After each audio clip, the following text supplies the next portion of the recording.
Hi friends! Welcome back to my channel. I'm Xoxo, this is Xoxo Tarot, and in today's reading we are going to be looking at what is next in life for you. So looking at what we are going to cover today, we're going to start by just looking at the overall energies and the main themes that you're going to be experiencing in the near future. In terms of a time frame, I like to think that when this energy is coming in, it will be around for like 3-ish months, but I am not the boss and I don't know anything for sure, but this is what is coming next and what you will be experiencing soon.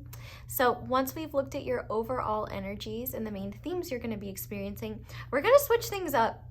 And what I'm going to be doing is we're going to use your tarot deck for guidance and specific guidance. So we're going to address worries that you may have about the near future and just see what you need to know about that, hopefully bring you some reassurance. Then we're going to look at how you can make the most of this upcoming time period, make sure you are just in alignment with your highest good. Then we are going to see opportunities coming your way during this time so you can be open to them and take them should they be worthy of your time and energy.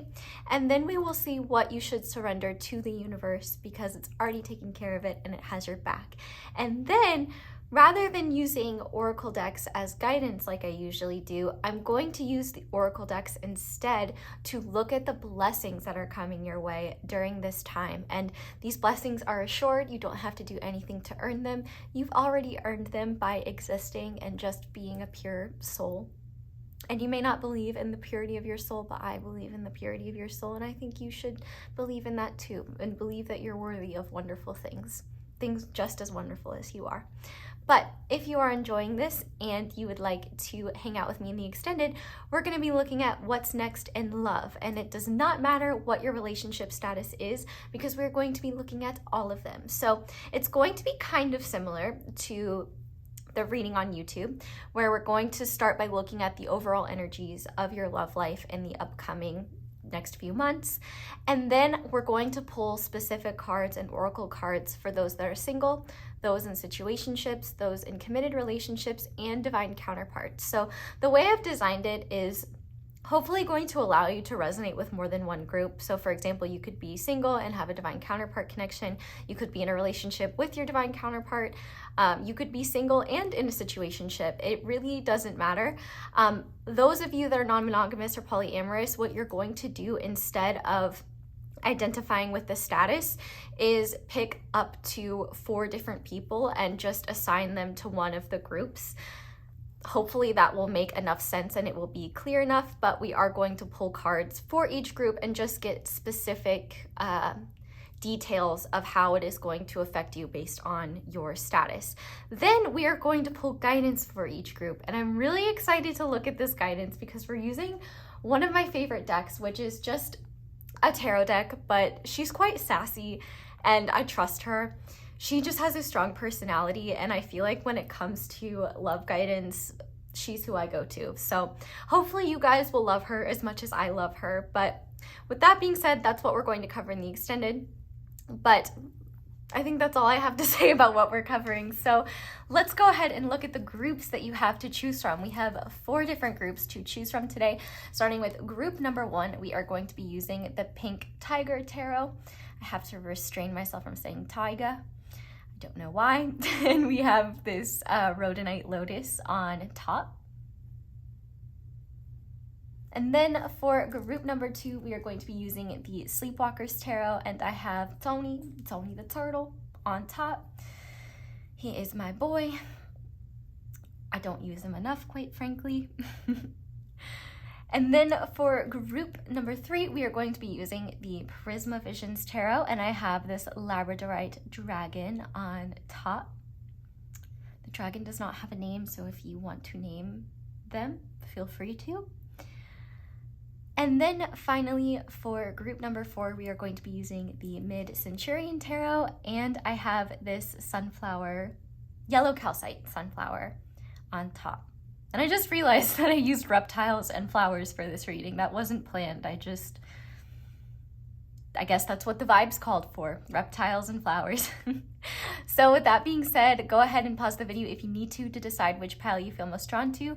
It is absolutely okay to be drawn to more than one. It is quite possible that you could have multiple messages in multiple different readings, but we're gonna go ahead now and make a wish with our candle, and I'm gonna grab some cards because we are using the Archangel Gabriel candle today. So I'm gonna go ahead and clear these decks away, and we're gonna finish our little intro. Okay, so like I said, we are going to be using the Archangel Gabriel candle today. It has a cinnamony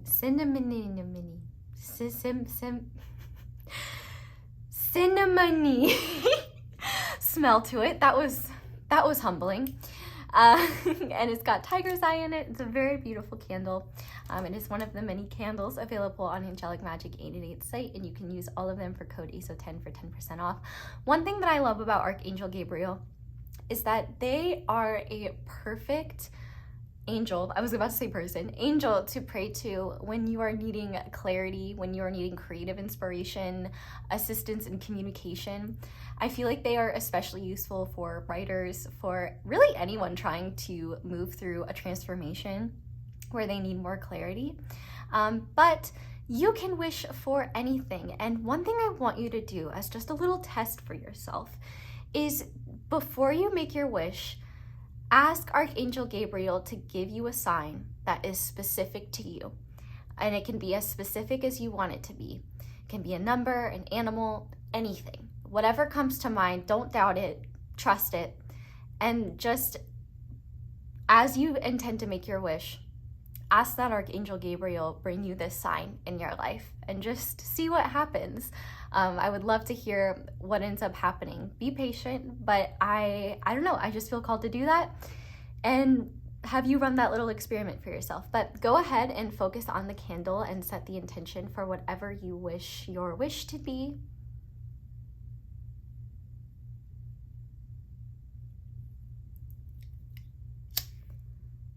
May yours, mine, and all of our wishes come true. So I thought we would just finish off with a little message from Archangel Gabriel using my Guardian Angel Tarot deck. Fun fact, this was the deck that got me into tarot because I just thought it was so beautiful and precious that I wanted it, and the rest is history. So I am going to pull 3 cards and we'll just see what comes out. Beloved Archangel Gabriel, what messages do you have at this time for our sweet intro squad? If you are here, you're part of the intro squad. What messages do you have at this time for us? What would you like us to know? Let's do one more. Beautiful. Okay, starting off, we have the Knight of Pentacles, Messenger of Abundance. Wonderful news regarding your career. A new job, promotion, or acceptance into an excellent school comes into your life.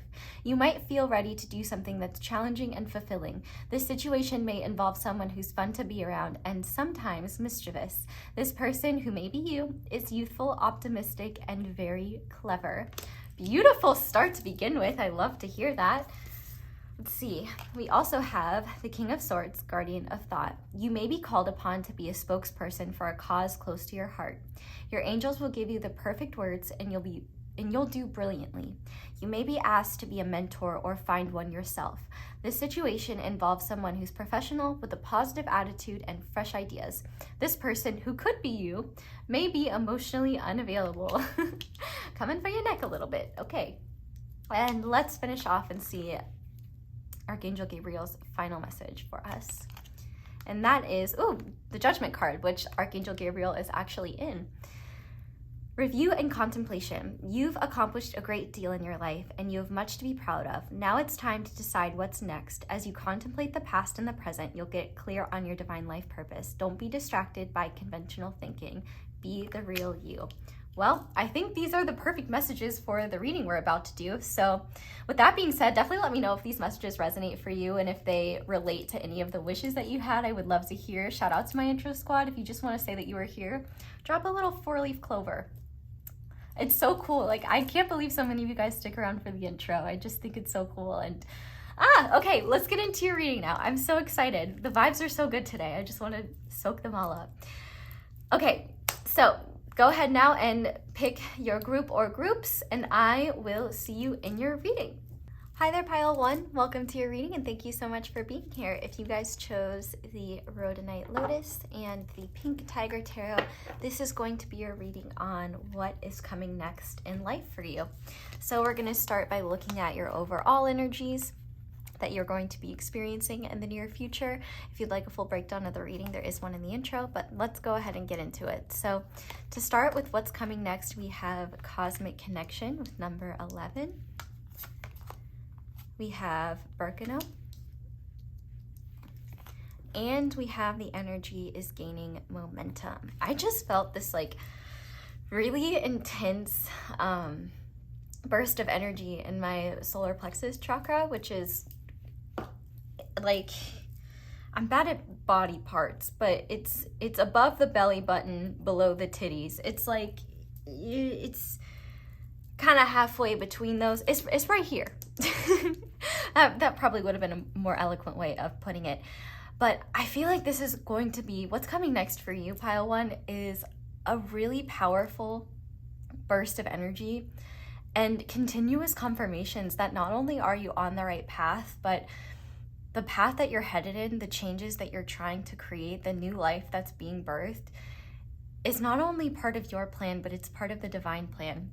I do want to talk specifically, for a lot of you will not resonate with this, but for a specific few of you, this could relate to childbirth or pregnancy.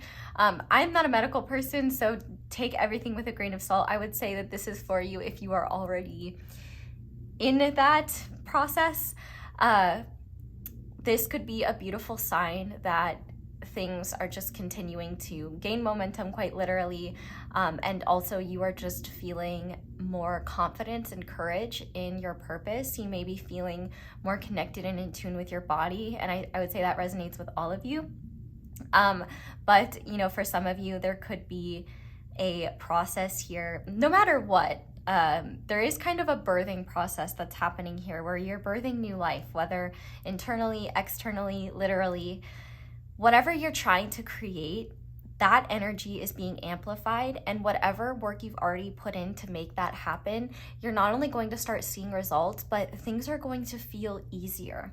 I'm thinking of the quote, you know, it takes 21 days to develop a habit.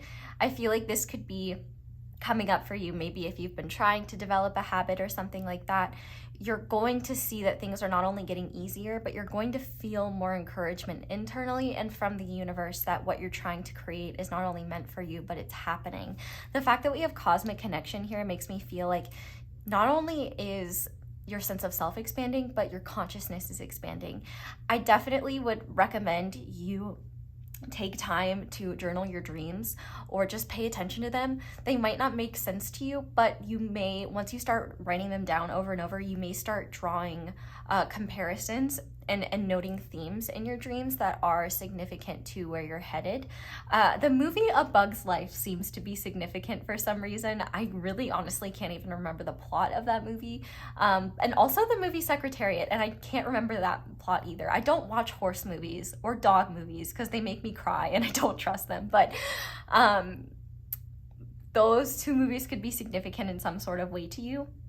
I definitely see this as a time where things may not be the easiest in terms of pushing ahead into the unknown, into areas where it just requires you to work a little harder or have faith in yourself when you don't know whether it'll be worth it or not, or what things are leading to. This is a time where it's like, I wouldn't say it's like, it's not like you're at the finish line, but it's like you're getting your second wind, in the sense that the changes that you've been making, like I said, are going to be getting easier. And I also just think that you're going to be feeling more in tune with the greater universe. Like, you're going to be feeling that greater connection between the self that is you and the greater universe, and how you're co-creating with it. I feel like you're going to be feeling more confident in yourself. And also, there may be some discomfort around uncertainties around where is this leading to, around can I sustain these changes? And yes, you can. And I think one of the best things you could do at this time is try to set aside time for meditation or some sort of practice like yoga or Tai Chi, where you are getting into your body and just making time for it, to be with it, to move with it, and value the precious vessel that it is, that is carrying you on this journey. I just heard the words divine mission, and I feel like one thing that you're coming into awareness around is the fact that your mission here on this planet is not meant to neglect or exclude what you truly desire and what feels good to you. Service does not have to mean sacrifice. And I feel like there are sacrifices in terms of what you're letting go of that doesn't serve you. But at the same time, I feel like you've maybe had this assumption that you have to earn things, or that what you truly want, the universe is not going to bring it to you, or that it has to be really hard or really challenging. And there are going to be challenges, but I feel like what you're going to be realizing is as you continue making these changes, the results that come from these changes are going to feel so good. And you've probably already seen a little bit of that these changes don't feel so overwhelming. And you feel this almost, I'm getting the vision of someone ice skating. I guess you could use roller skates if you'd like that, but I prefer ice skating. Where it's almost like if you're on an ice rink, if you're walking on ice, you have to be really careful, and it's challenging. But if you have skates, it's, as long as they're sharpened and everything, it's quite a bit easier. You can glide rather than shuffling and trying not to fall. You may still fall, but it's almost like you have the tools that you need and that are designed for the current circumstances you're in to help you move further, faster, and realize that a lot of what was holding you back is just either the belief that you couldn't do certain things, or just not having the keys or the tools yet to make things easier. And I feel like that's what's coming in. Your number is number 11. Oh, I want to grab my little number book, but I don't know where it is. Oh, it's right here. This is the 1111 Oracle by Alana Fairchild. I've been using it a lot, and I just really enjoy using it. So I just want to see what number 11 is. And it says, I upgrade my beliefs, attitudes, and expectations to a higher frequency, thus evoking a positive shift in myself and the reality I am co-creating. So yeah, that's beautiful. I feel like this is also a time where you may be meeting new people. You may be getting new opportunities, which we're going to look at in the tarot. And it seems like things are just coming together in a way where even if things get tough, even if things are challenging, you don't feel this urge to give up, and you don't feel this urge like you're failing, because you have all these internal and external confirmations that not only are you on the right path, but you're being supported through this process. I do feel like this time will feel quite magical. And I think the one component you may miss out on that I want to remind you of so that you don't forget it is that you are the magic. You might feel like the magic is outside of you. You might feel like it's something that's finally being bestowed upon you, but what's truly happening is you're tuning into your own magic. You're tuning into your own ability to be a creator, to trust in a greater vision that hasn't yet grounded, and realize I'm capable of grounding this. I'm capable of making this new life. For some of you, if this has to do with health changes, I can see that you're going to be feeling the results of that. One thing especially is prioritizing sleep and mental rest is really important for this time, because if your brain is occupied all the time, you don't have much time to imagine or envision what's coming through. And even though it's coming through anyway, it's a lot easier when you can envision the reality you want to see. Your kind of quote for this upcoming period is not seeing is believing, it's believing is seeing. And the more you believe in yourself, the more you are just going to see confirmations. And it's like your skates are going to get sharper, and you're going to be gliding even more quickly into this cosmic destiny you're creating with the universe. I love this energy so much. And I feel like more than anything, any challenges that you're facing in the upcoming future are worth the labor that it takes to get to them. And you're going to feel this greater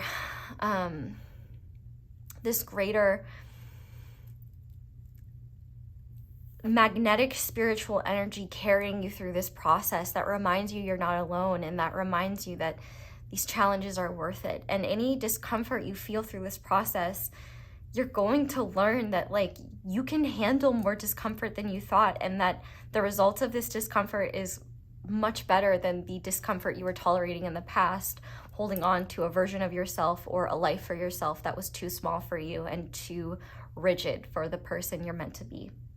So let's go ahead and get into your tarot now and see what wants to come through here.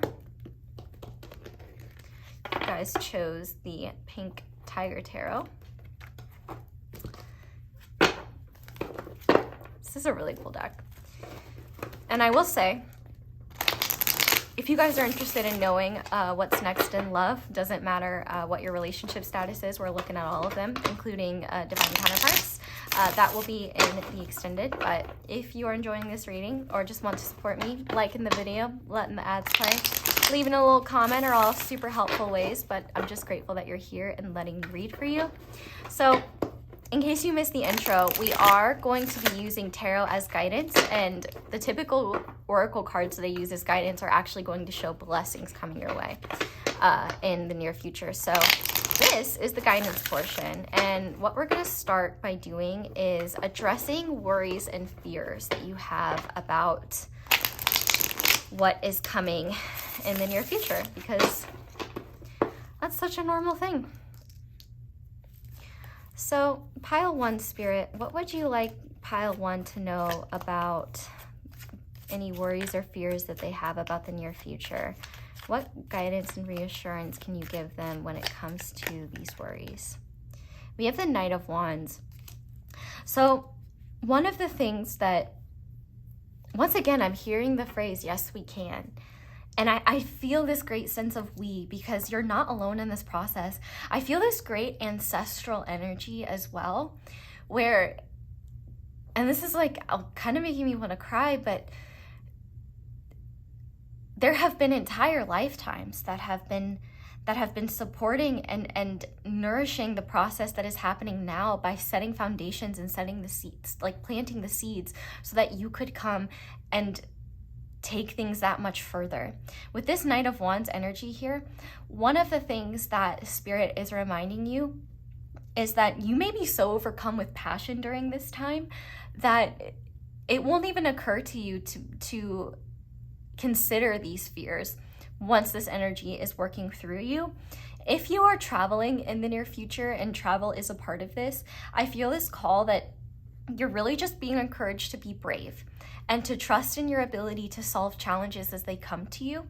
One thing that could be useful for you is, especially if you are doing something like traveling or moving to a new place or anything like that, making a list of potential fears that you have and seeing how you can absolve those now. Like, for example, if there are fears of losing your passport or things like that, you know, making sure you have a specific place or making sure you have backup documents or something like that.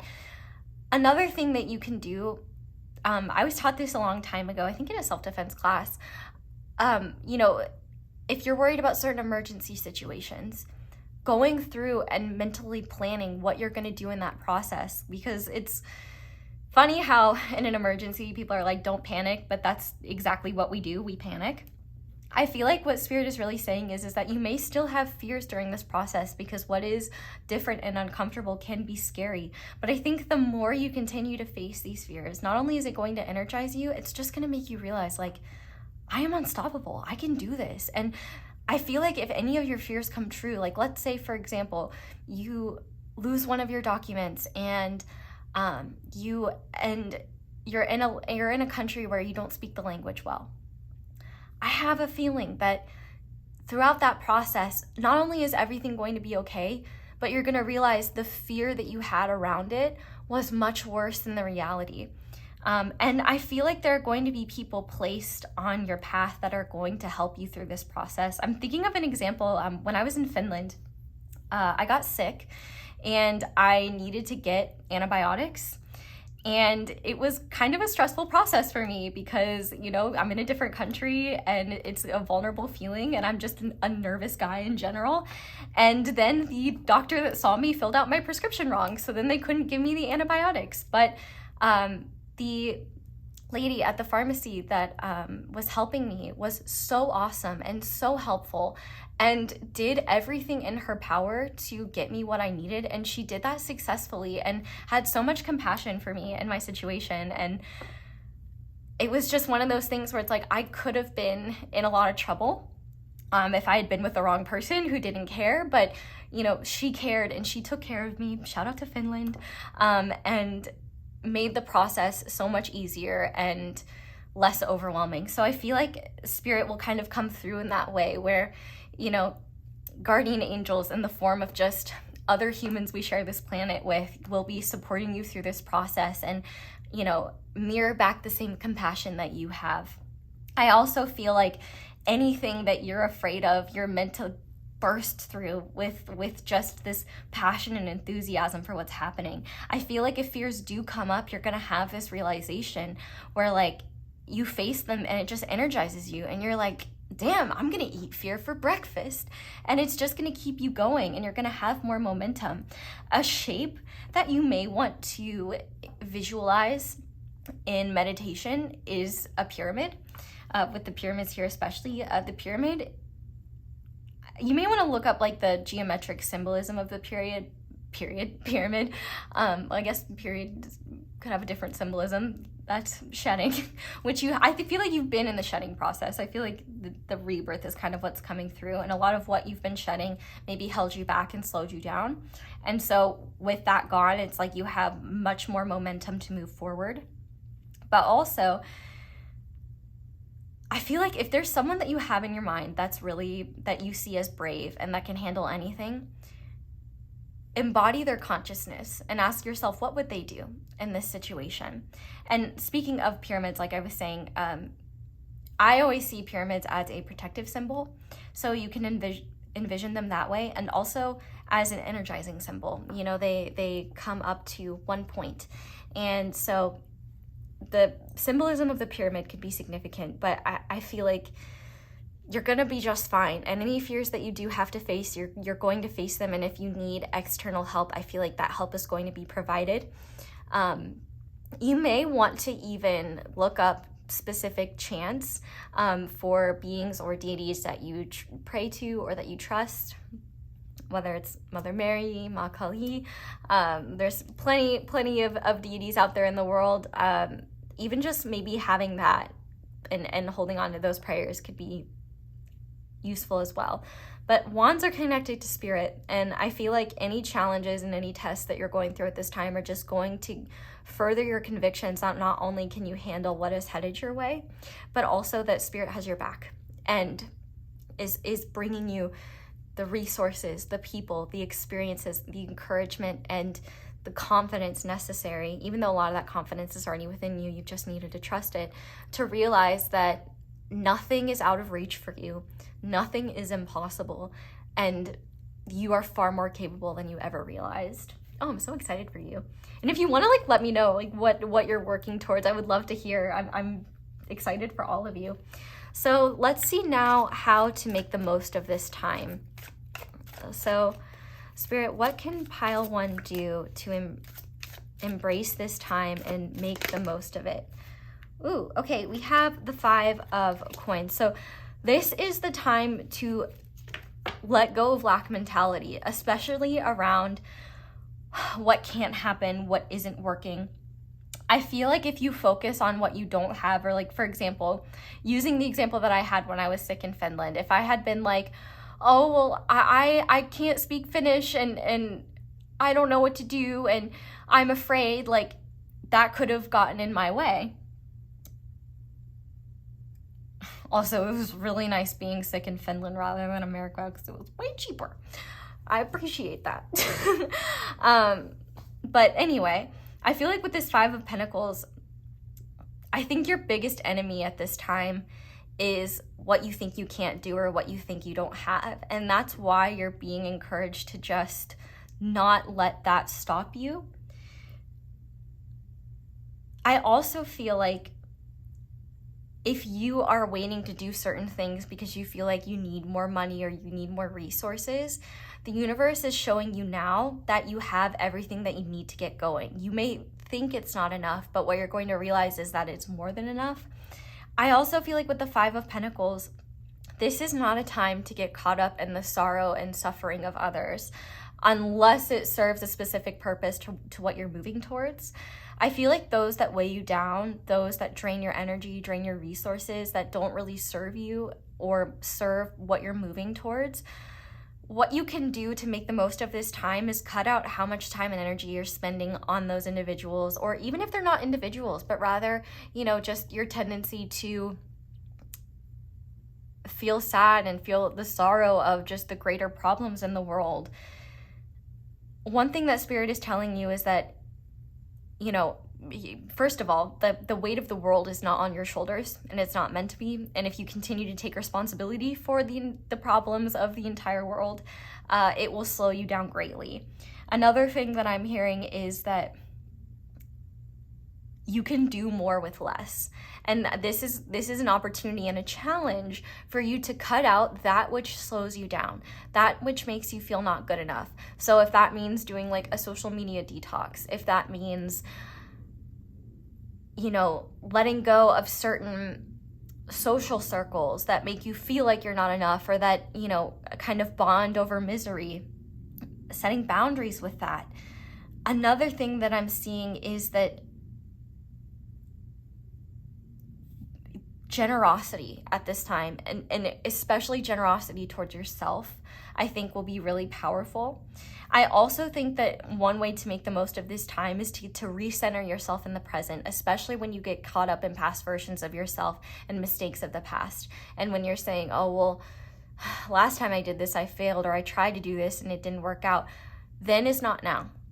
And I think that is another quote for you. Then is not now.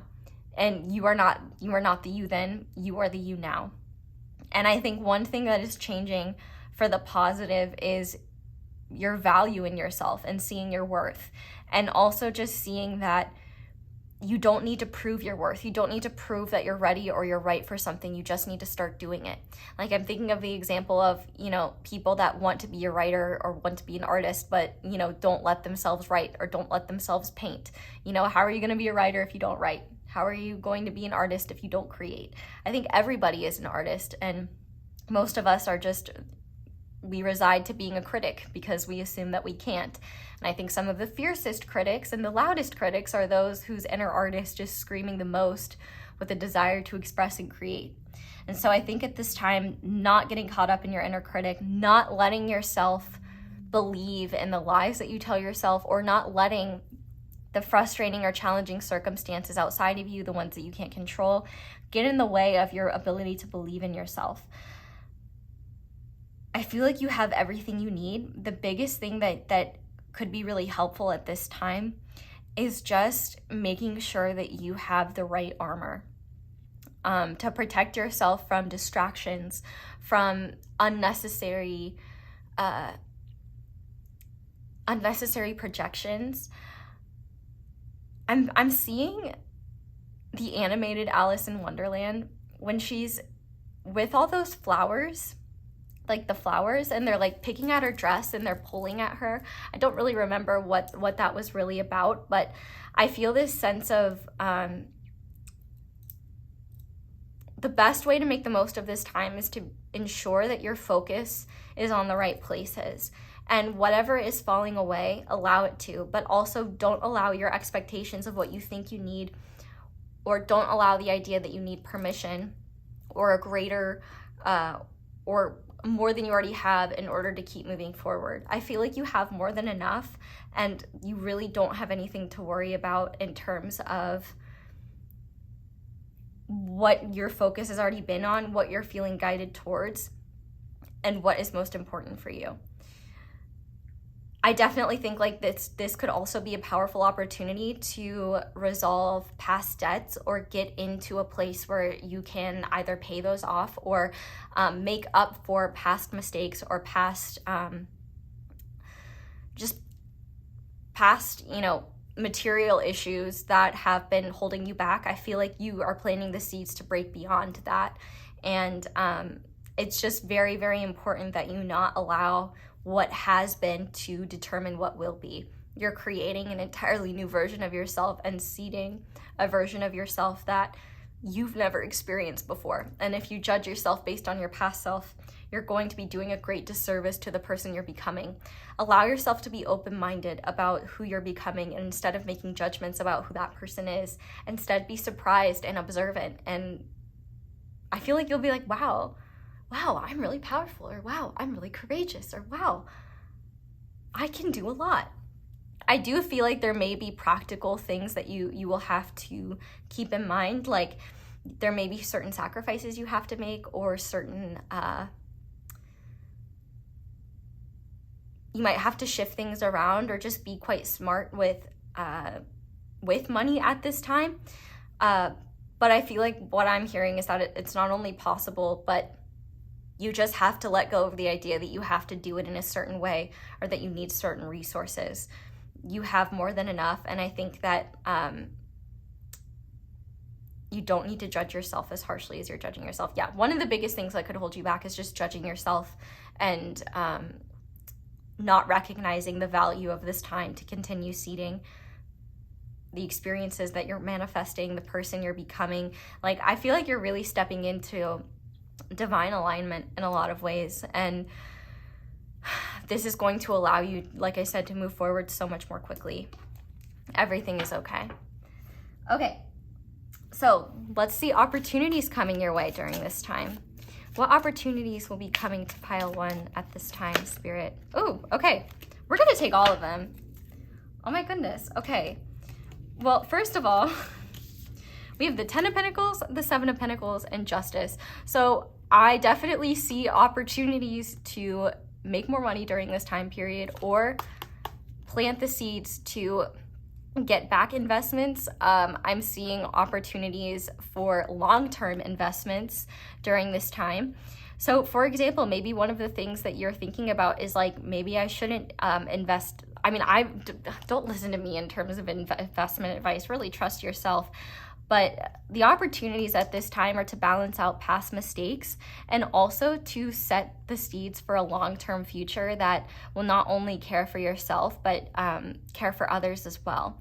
I also think with the 7 of Pentacles, the seeds that you're planting now are setting up future opportunities for material abundance, for experiences that you truly want to have. And I see here as well, like there could be certain contracts that you could be signing, or certain karmic debts that I'm hearing, like that you could be releasing during this time. It seems like you're reaching a powerful equilibrium that allows you to focus on what is truly productive for you and what isn't. I also feel like you could have opportunities to help your family during this time, or if you are in the process of creating a family, I feel like you could have opportunities to set them up for success. I feel like more than anything though, the opportunities at this time are to rebalance any aspects of the past that you no longer want to be defined by, opportunities to set yourself up for a greater legacy. I feel like you're stepping into, you know, divine purpose and divine legacy in quite powerful ways. And I feel like there is this overall sense of you have the opportunity to do right by yourself and make up for any past self-betrayals, and make up for any lost time or misunderstandings that may have happened in the past due to others betraying you. I also feel like with this 10 of Pentacles here, you have the opportunities to create long-lasting, fruitful experiences, legacies, financial opportunities, things that you're creating that are likely going to either outlive you or be very beneficial for you for a long time. I could see here like something around, you could have the opportunity to buy a house, or invest in like properties in some way, or invest in your future in ways that will allow you to be more stable. I definitely see with the Justice card being here, everything is in your favor in the near future. And I feel like things are going to be feeling a lot more balanced. And one of the things that I'm seeing here as well is that you're going to be feeling less stressed in general because you trust yourself more to continue heading where you need to go. I don't know if you're studying the tree of life in any way, but that could be a source of intrigue or a source of inspiration for you. But I feel like more than anything, you have the opportunities to plant seeds that are going to grow for a long time, that are going to support and nourish you for a long time, and that are also going to be in alignment with your highest good. And when I see the Justice card, I always think of the Egyptian goddess Mot, and how, you know, in the afterlife, when someone passes, she weighs their heart with a feather to see the purity of that person's heart. And I feel like you have the opportunities just through honoring your heart to create opportunities that are in alignment with your greater values. And if you've had to sacrifice your values in the past, I see yourself not doing that and not allowing that to happen anymore. I also see yourself, see you proving certain family members wrong. If there are certain things like inheritance, you may have the opportunity to receive inheritance, or you may be coming to an age where you can, there may be certain like bank accounts or something that you may be allowed to have access to, or there may be some sort of future abundance that is promised to you in the near future. So you may have opportunities to make smart decisions around that, but take that as it resonates. I'm not a money person. When financial stuff starts when people talk about that, it sounds like the adults on Peanuts to me. It's just like wah wah wah wah wah wah wah. But okay, let's see what you should surrender to the universe, because it has your back. But I also think, like, if there's been legal things that you've been dealing with as well, I feel like they are going to be balancing out. They're going to be closing out. I feel like things are in your favor. But I also feel like there's an important message here to pay attention to what's in writing. Be careful what you sign. I feel like you have opportunities to sign things that could be very beneficial for you in the future. I'm hearing the word. What is it called when authors get like an advance money or get money from their publisher while they're writing? Something like that. For example, you could get like a generous loan or something like that, or be repaying that or setting the seeds to repay that as well. If you get any messages with these three cards, and I guess I should say, if you get any messages with any of these cards that I don't say but you feel deeply, please take those as messages for you. I can't possibly give every single interpretation the time and energy it needs, and I feel like it's important for you to trust what comes through, because a lot of this process is about you trusting yourself. So, okay, Spirit, what should pile one surrender to the universe during this time? What do you have pile one's back on? We have the Devil. So this is all about attachments. This is also about anything that you feel like is holding you back from the future you want. I feel like if there are certain things that you have been unable to let go of, let's say certain attachments or certain addictions, I feel like you're being called to focus on them less and stress out about them less. Like, let's say, for example, I think an addiction most of the populace is dealing with is addiction to social media, tech addiction. One of the things that you may be surrendering to the universe, for example, is focus and stress around that. I feel like there may almost be a natural releasing of things that you've been holding on to tightly, because you're going to be more present and focused on what you're creating and be so passionate about that you're less focused on holding on to what you're attached to. You know, a lot of things like, for example, tech addiction are really just addiction to false light. And false light can be anything that keeps us from the true light that's within us, you know, and I guess tech could be a good example of false light, especially from the literal perspective, because it is light, right? But it leaves us yearning, and it doesn't leave us truly nourished or truly satisfied. And I feel like problems that you feel like are greater than you, you're going to be realizing have less of a grip on you when you're not so focused on trying to solve them, or when you're not beating yourself up so much for having these issues. I feel like it's just unrealistic to believe that we have to be perfect, or that we have to be, 100% on our game every day, all the time, in order to make progress, in order to be worthy of change, in order to be worthy of better. I feel like what the universe is really doing is, number one, doing a lot of work for you, like bringing you the right people, bringing you the right experiences, but also helping you loosen your grip on certain things that you felt like have been getting in your way of helping you get where you need to go. I feel like one of the best things that you can do is meditate during this time. And I know that that's such a, like, just meditate, just like, meh.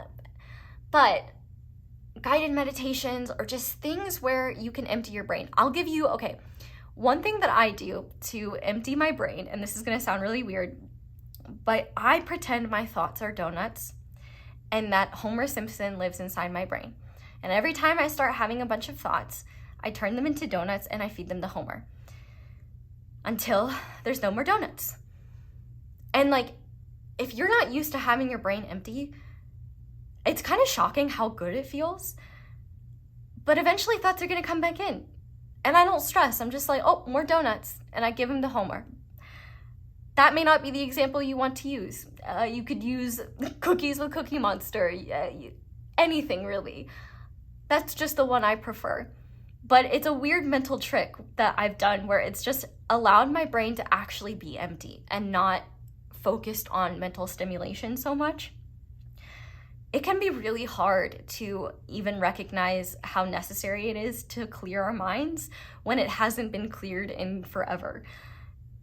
I feel like what the Spirit's really going to be helping you with is giving you the tools necessary to make changes more easily, and also just redirecting your focus to what you are creating, to what is shifting, and to what is within your power. And I think that things that you felt like were greater than you, or things that you've been attached to, are slowly but surely releasing themselves from your life in ways where you're gonna be like, I haven't needed to scroll through Reddit in days and I don't miss it. Things like that, where you just realize you're naturally spending less time on what you are attached to. You're naturally spending less time worried about certain things or certain people that you are attached to. And I also feel like if there have been people that have really been making your life challenging, I feel like they're not really giving me what's going to happen. You may not even know about it, but I feel like the universe has your back. The universe is taking care of you.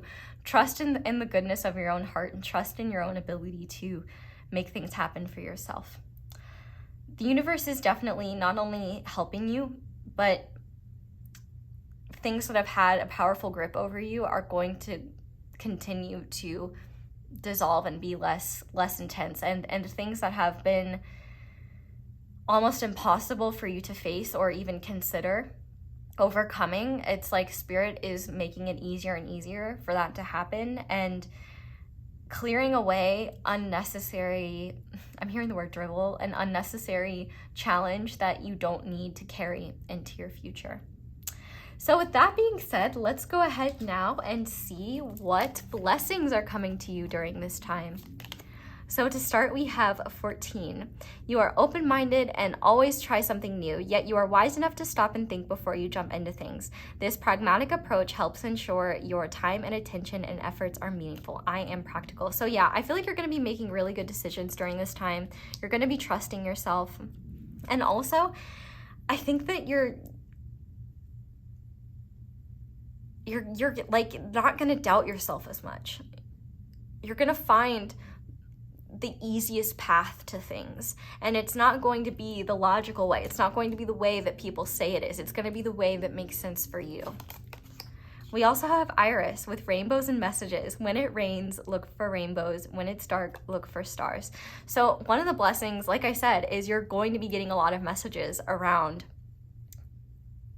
confirmation, synchronicities, knowing you're on the right path. And I feel like, like I said, any challenges that you're going through, you're going to be seeing the light at the end of the tunnel. You're going to be seeing why that's happening. You're going to be getting clarity as well for past experiences that were really challenging. And I feel like there's also going to be, you're going to be receiving blessings for the choices you made that honored your integrity, that honored your values, even when other people thought that was a dumb choice or other people thought you should have done something else. I definitely think you're going to be getting lots of signs and confirmation from the universe. And I think that's why it's so important to pay attention to your dreams and to make time to clear your mind and allow spirit to come through, because I feel like you're going to be getting powerful signs that you see in the universe. And you may not know what they mean, but you know you're headed on the right path and you know you're not alone. We have 444 and Archangel Sandalphon. Oh, Sandy. Sacred manifestation ensured. Oh, also Archangel Metatron. Sacred manifestation ensured. So Archangel Metatron and Archangel Sandy have your back. The number 444 is also significant, which I did say 11 was your number, but 444 is too. And 444 is a sign of protection, a sign of stability, a sign of foundations. So whatever you are creating, it is ensured and it is going to be okay.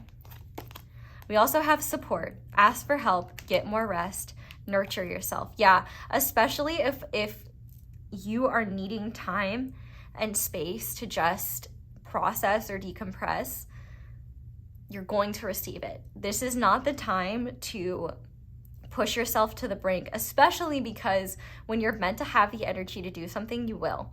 The energy is gaining momentum, but one of the ways it may be gaining momentum is you recognizing where you need to delegate tasks or where you need to let go of your need to control certain things and giving more of your time and energy to what you are trying to create and realizing what you can let go of in terms of what doesn't serve you. And finally, we have as above, so below. So yeah, this is quite literally you are grounding. Oh my gosh, look, and 41 again, which in tarot, 1 is the Magician, 4 is the Emperor. So healing of your of your masculine energies, divine masculine energy coming through, but also your spirit is grounding into reality in ways where you might just astonish yourself at the person you're becoming and being like, wow, I didn't realize I could do this. I didn't realize like I had these parts of self in me. You are expanding, you are growing and creating the life you truly want to live in and becoming the version of yourself you always envisioned. But at the same time, there's some things you could have never envisioned because they're like, you never thought you were worthy of being a person like that. So it's a gaining of your worth, a realization that you have so much creative power. And also the fact that we have so much pink here makes me feel like you're just going to see the benevolent and compassionate universe providing for you over and over again, especially as you are compassionate towards yourself and trust in the inherent goodness of others, trust in the inherent goodness that the universe has for you, and trust that none of what you are doing right now is in vain. It's all for this greater cosmic purpose. And your purpose is not selfish. It's not stupid. It's not futile. It's important. And what you are working towards, it is assured. Pile 1, this was so beautiful. I'm going to go ahead and move over to the extended now where we're going to look at what's next in love. But if you are leaving me here, thank you guys so much for watching and for letting me read for you. If you would like to support me in any other ways, thank you so much for letting the ads play in the background, because that's a simple and easy way to do that. Other ways to support, like I said, liking the video, commenting down below, letting me know how it resonates, subscribing if you haven't already. Shout out to my notification squad if you want me to see your comments. I usually see comments when I first upload. After that, it is just a game of chance. You can click that little bell notification to be notified whenever I upload a new reading. You can check out my merch. You can check out my, well, they're technically not my candles, my candle maker's candles that I have a line with. Using code ASO10, you can get any candles for 10% off. Or yeah, you can just check out other videos or just spread the word, share them with others. But Pile 1, I hope this reading resonated. I'm really excited for you guys, and I would love to hear how this unfolds for you. So feel free to let me know. But that's all I have for you guys. So thank you so much for watching and for letting me read for you. I hope you will all have a wonderful day or night whenever it is that you're watching this video, and I hope you'll come back and see me again soon. Bye! Hi there, Pile 2. Welcome to your reading, and thank you so much for being here. If you guys chose Will Tony the Turtle, this is going to be your reading on what is next in life. So if you want a full breakdown of the reading, there is one in the intro, but we are going to start by looking at the overall energies that are coming to you soon that will be active for the next few months. So to start, we have Perthro, we have Mirrored Souls, and we have A Time for Healing. Okay, whew. Powerful energies. This upcoming time period is definitely obscured in a way where you won't be able to predict certain things happening. And there will also be experiences that you have that are significant or symbolic at this time that you may not understand the significance until later. The fact that we have Perthro here tells me that you may explore divination more or be called to explore divination in the next few months. If you are picking up something like tarot, which is a form of divination, these are oracle cards, for example. The runes are a form of divination. There are so many different forms. So you could be called to explore that or expand upon that if you already do divinate in some way. But the fact that we have A Time for Healing here and Mirrored Souls tells me that healing is not only happening within you, but also happening with people that are significant to your life journey, significant to your soul group. This can represent someone who is a romantic soul bond, but this can really be any type of soul bond. But the type of soul bond that's being described here is one that mirrors back to you all aspects of self. So not just the warm and fuzzy, but also the challenging, potentially frustrating, potentially confronting energies. An example of a mirrored soul connection that's not romantic, if you've ever read or watched My Brilliant Friend by Elena Ferrante, the friendship described between Elena and Lila, is an excellent example of a mirrored soul relationship because they have, this deep, enduring, long-lasting bond, but it is both challenging, confronting. It brings out the worst of them, but it also brings out the best of them. It is something that is very loving as well and encourages the both of them to be their best selves and pushes them to be their best selves. And if you've read all 4 books, definitely comment down below because I just finished the 4th book and I literally had to take a day before I even came to read this reading because I was like so emotionally drained from that whole experience, but it was really good and worth it. If you haven't read those books, definitely do it. The HBO show is good as well, but I think the books are incredible.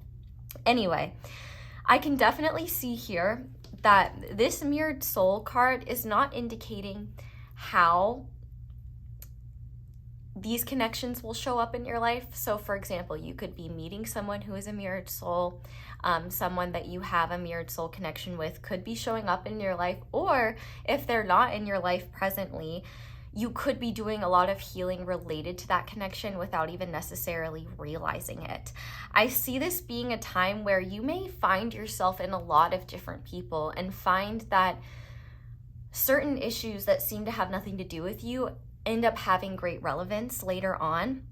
The thing about Perthro being here especially tells me that the challenging aspects of this time will be that it may be hard for you to even describe what you're experiencing until much later. It seems like there's this intangible confusion for the next few months where you kind of have no idea what's going on, but things are getting better and there's also space and room for you to breathe. I feel like anything is possible. This is definitely a time for you to take chances and also time for you to do what is best for you, especially when it comes to things that are healing for you. I can also see here that unexpected messages, unexpected encounters, and even games of chance, like I said, could play a role in this. I see you being hopefully not on edge, but at the very least, uncertain of yourself and uncertain of what the universe has up its sleeve. There's kind of this element of you think you've gotten the upper hand, and then the universe reveals their hand, and you're like, oh, I actually know even less than I thought that I did. But there's this overarching message that everything is okay.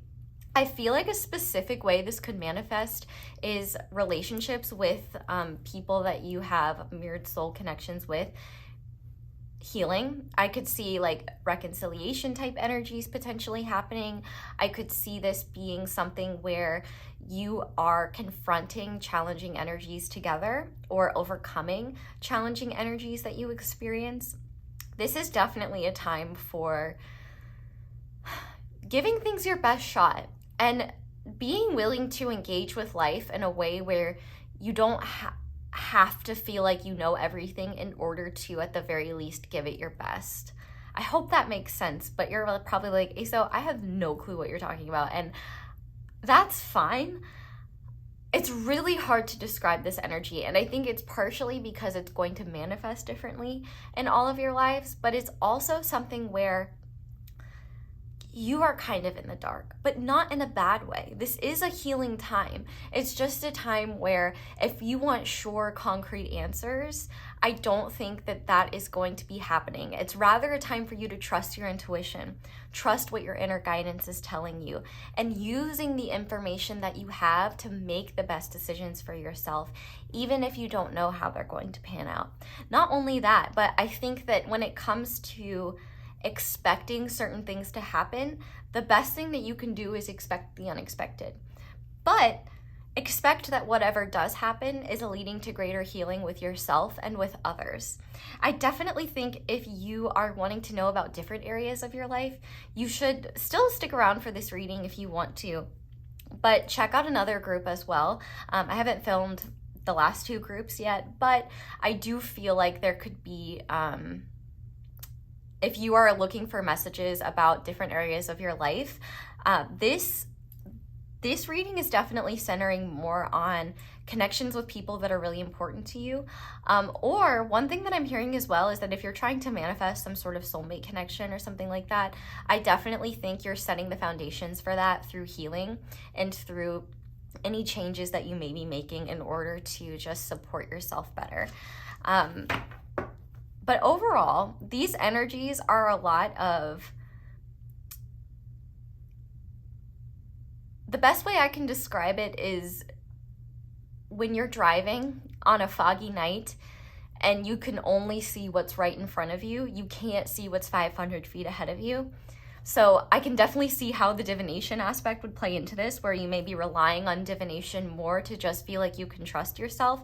But I think this is strengthening your intuitive abilities, and you may be realizing like things that you have felt intuitively that might happen. They may not manifest in the way that you expect, but they still happen, but the thing still happens. Does that make sense? It's like, let's say you expect to meet a type of person in your life, but how they come through you didn't expect, or you expect some sort of healing to happen, but it's not in a linear way. Like something unexpected happens and it just brings you this jolt of awareness that leads to healing, and you're like, wow, I didn't expect this issue to be solved in this way, or I didn't expect this thing to unfold in this specific way. But I feel like there's an element of realizing how much of a sense of humor the universe has. I feel like you're going to be pleasantly surprised by whatever unfolds in the next few months, especially when it comes to relationships in your life. I do feel like there will be times where you may be shown the most vulnerable wounds needing healing, especially when it comes to other people that may be in your life, these mirrored soul connections.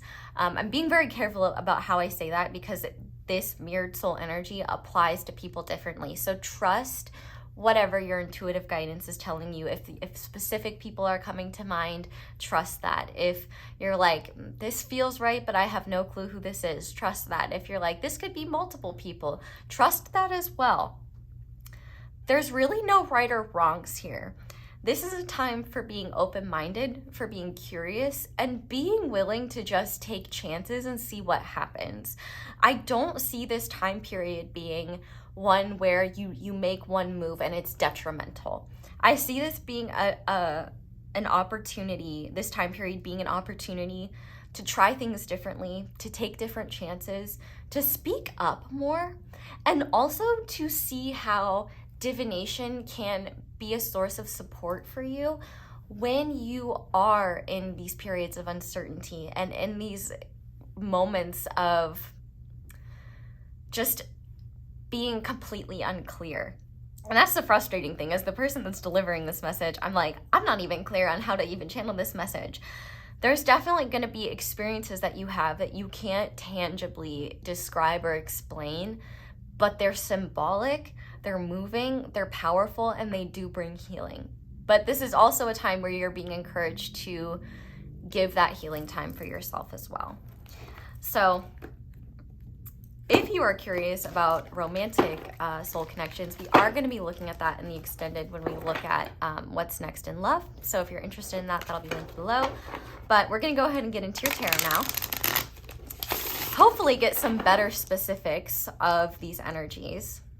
No matter what, there's a lot of very powerful energies here. I definitely think your heart space and your third eye chakras are going to be heightened during this time, where there's going to be specific healing there. I think you're also going to be getting powerful intuitive guidance.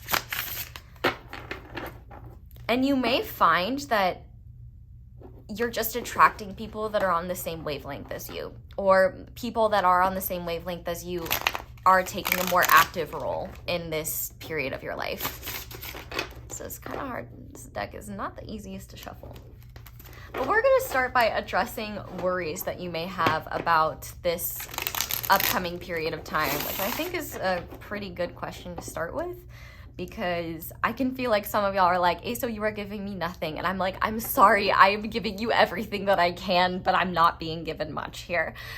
Especially because it's like a general reading. So if there would, for example, be specifics if it were a personal reading, I think actually, sorry, my throat is like, the universe is like, no specifics. Don't stop talking.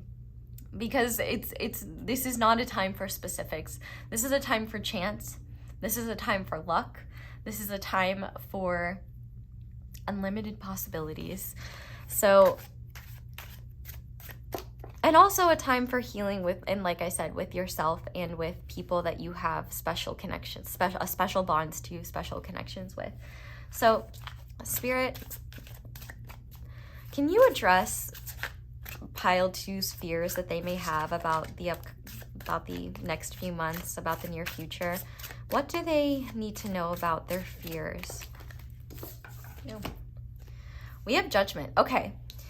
So this is really powerful. I feel like, number one, Archangel Gabriel is coming through here. Archangel Gabriel is present in the Judgment card. But there's a powerful transformation happening, and this is just one step of it. There's a call for you to trust that if you don't know something and you're not being given clear, concrete answers about it, you're not meant to know at this time. When you are meant to know something, it will be revealed to you. But I feel this energy, like beautiful surprises that you couldn't even anticipate or manifest because you may not believe that they're possible, or you may not even believe that that could happen, are coming in for you in ways where they're going to fundamentally alter how much you trust in yourself and how much you trust in the universe, in ways where you trust it more and realize, oh wow, the universe does have my back. Not only that, but I do feel like the intuitive insight that you get at this time, you may not get concrete confirmation that it is accurate immediately, but when you do get that confirmation, it will be so powerful you won't miss it. I also feel like this period of time is kind of a pit stop in a greater cycle of transformation that you're already going through. But the biggest thing that I'm feeling is what is meant for you will not miss you. And if you feel like something is meant to happen that doesn't happen within the next few months, that doesn't mean it's not happening at all. It just means your sense of timing might be off. And number two, there is no such thing as going back to what was. And I feel like for a lot of you, that is a relief. And it should be. And if some of you are stressed by that thought, like that there is no returning to a past version of self or a past period of time, it's because the stage is being set for a much more authentic and aligned life path and version of self that you're currently in the process of creating. And it seems like you're healing a lot of aspects right now that are setting the stage for new energies to come into your life and new people / new energies with old people, in the sense that, you know, you may have these people that come into your life or that have been in your life, but if they're coming back into your life, they're coming back into your life in a new way. And if they're not coming back into your life in a new way, there's going to be so much newness within you that you receive those people differently, and they don't have the same hold over you as they once did, and they may not have the same appeal or allure. I feel like you're going to be much more discerning, especially after you move through this period of time. And I feel like there is this call for you to just trust in what you can see, trust in what you do know, and not stress yourself out with this idea that you have to have the full picture, because you don't. You have everything you need for the near future. And I feel like what the universe is saying here is that it's got your back. You really don't need to worry. Don't worry about regressing to an old version of self, and don't let the lack of clarity in the next few months be a sign that you're doing something wrong or messing something up. You're not. One thing that the universe is really good at is withholding information if that information would hurt us rather than help us. And whatever that information is, it's unique to each of you, but you're going to get that information at the right time. No matter what, everything is okay. And the biggest thing you need to know is that anything that is meant for you, like I said, will not miss you. And anything you are meant to know will arrive in the perfect time, in the perfect way, when you are ready for it. And you don't need to stress. This is definitely a time when the phone is not ringing, do not be scrolling on it. You know the saying that I feel like casting agents say it a lot, like, don't call us, we'll call you. That's kind of the universe right now. Feel free to use divination and ways to expand your intuition, to grow and to learn and to find comfort during this time. But if you are expecting this divination to bring you powerful, clear, concrete answers, you may be left disappointed. You may find that that divination is like, we'll let you know when it's time, or everything's fine, just trust us. And it might be frustrating, but I do feel like that will validate what you already feel. And it will be a thing where you just kind of have to say, okay, let's focus on what I can see and keep going. But the universe is saying you're doing amazing, you're doing great, and that this cycle of time may be very frustrating for your conscious mind, but it's going to be so healing on a heart level, on an intuitive level, and on a I can trust my inner judgment level. Powerful stuff. You're going through a greater cycle, like I said, a greater cycle of transformation, and the steps that you are taking are being revealed in the perfect time, in the perfect way. You may be hungry for more and want more information, your conscious mind will especially, but that's where you fall back on divination to really kind of help you, or start exploring divination as a way to see where you can support yourself through this period of uncertainty. But it's not a bad period of uncertainty. There's a lot of freedom in this uncertainty that I think you'll realize, like, oh, I don't need to know that everything will be okay in order to take this step or try this thing out. This is definitely a time for trial and error, and not beating yourself up when that trial leads to error, because any error that you have is leading you to greater clarity, and also helping you just be gentler with yourself in ways where you're like, okay, now I know that thing doesn't work. This route is a dead end. Let me reroute. Let me try again. Really good energies. I really like this actually for you. And like I said, it will be frustrating on a conscious level, but there's so much room for the universe to surprise you and exciting opportunities, which we will look at, that you may not expect. But I want to see how to make the most of this time. So, Spirit, what should pile 2 be doing during this upcoming period of time to make the most of it and ensure that they get out what they need from this ambiguous period of time? We have the 3 of Cups. Okay, so the way to make the most of this time is to not say no to opportunities for community, joy, and connection. Anything that will make you happy, if you get invites, take them. If you get opportunities to travel or to be a part of a certain group, opportunities to explore, opportunities to spend time with groups of people, take them. I would also say that if you have opportunities to celebrate, opportunities to have fun and play with people in your life, take them. This is one of the avenues in which unexpected things may arrive, and is one of the ways in which you could find a lot of healing. I think that you're going to be embracing the people that are in your life, and I do think one of the things you're going to be getting is opportunities to have fun, warm, convivial, nourishing experiences with people in your life, and opportunities to meet those sorts of people. You might be meeting friends of friends. You might be connecting with lots of different people at this time, and you might find that you get more invitations than usual at this time, and you're being encouraged to take them. I feel like one of the ways in which you are healing is realizing that you're worthy of connection. You're worthy of being a part of a group, that you are acceptable and that you are accepted, that your presence is wanted, your energy is wanted, and that you bring value to whatever space that you're a part of, and especially you bring value to the groups that you're around. You may find as well that you are in like certain, you may practice divination with certain groups. You may even enter new group spaces that you haven't experienced before.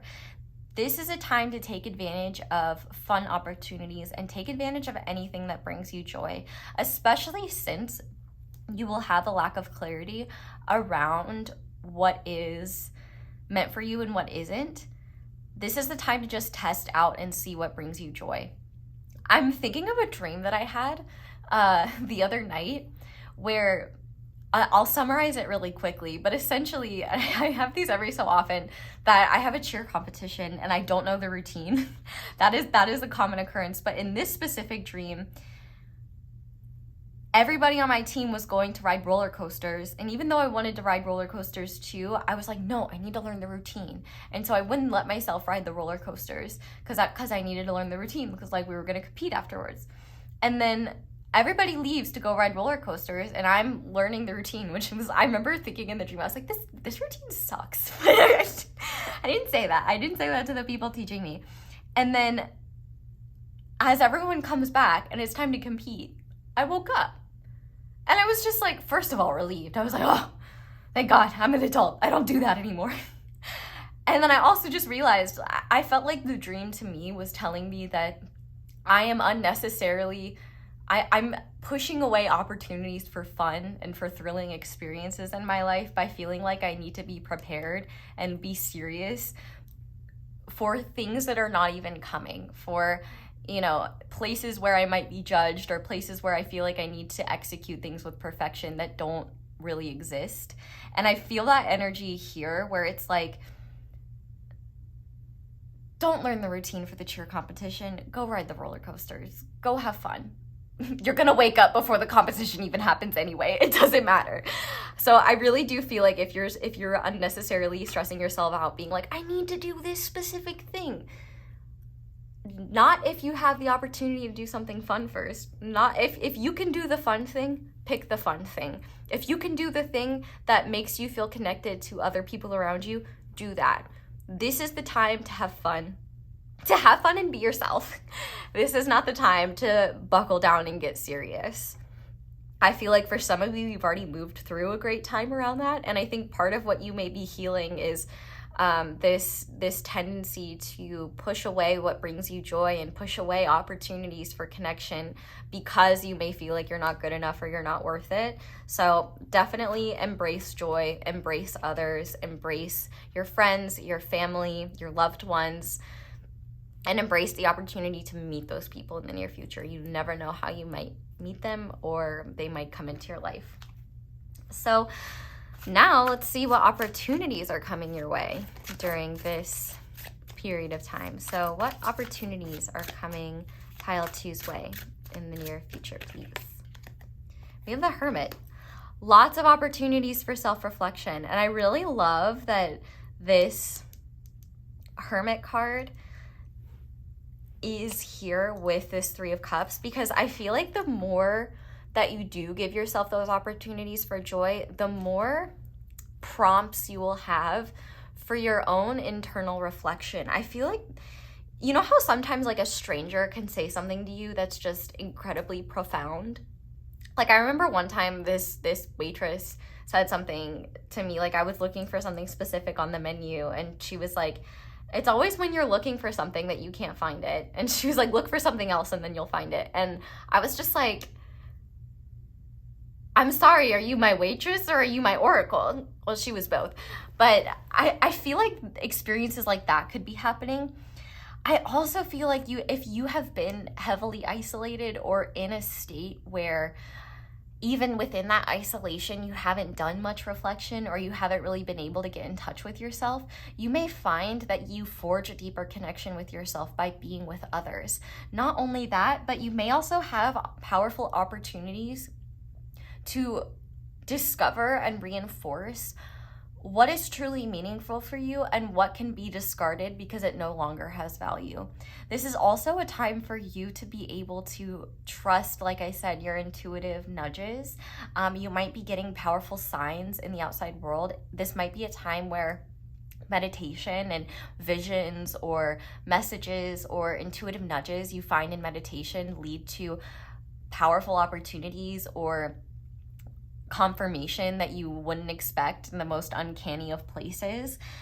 I also feel like you may be balancing the connection between yourself and connection with others, meaningful connection with others, in a way where you feel really satisfied.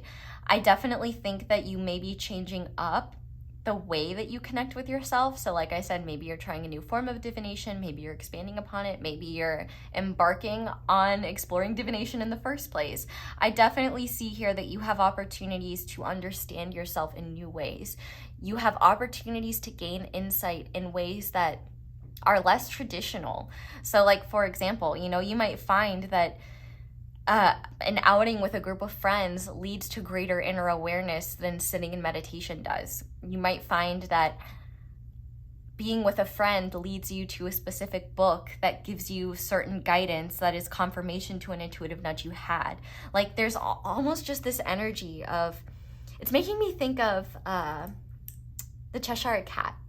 When, Alice is in Wonderland and asking where to go, and the cat is asking, where does she want to go? Or where is she supposed to go? And she's like, I don't know. And, he says, well, if you don't know where you're going, then anywhere will get you there.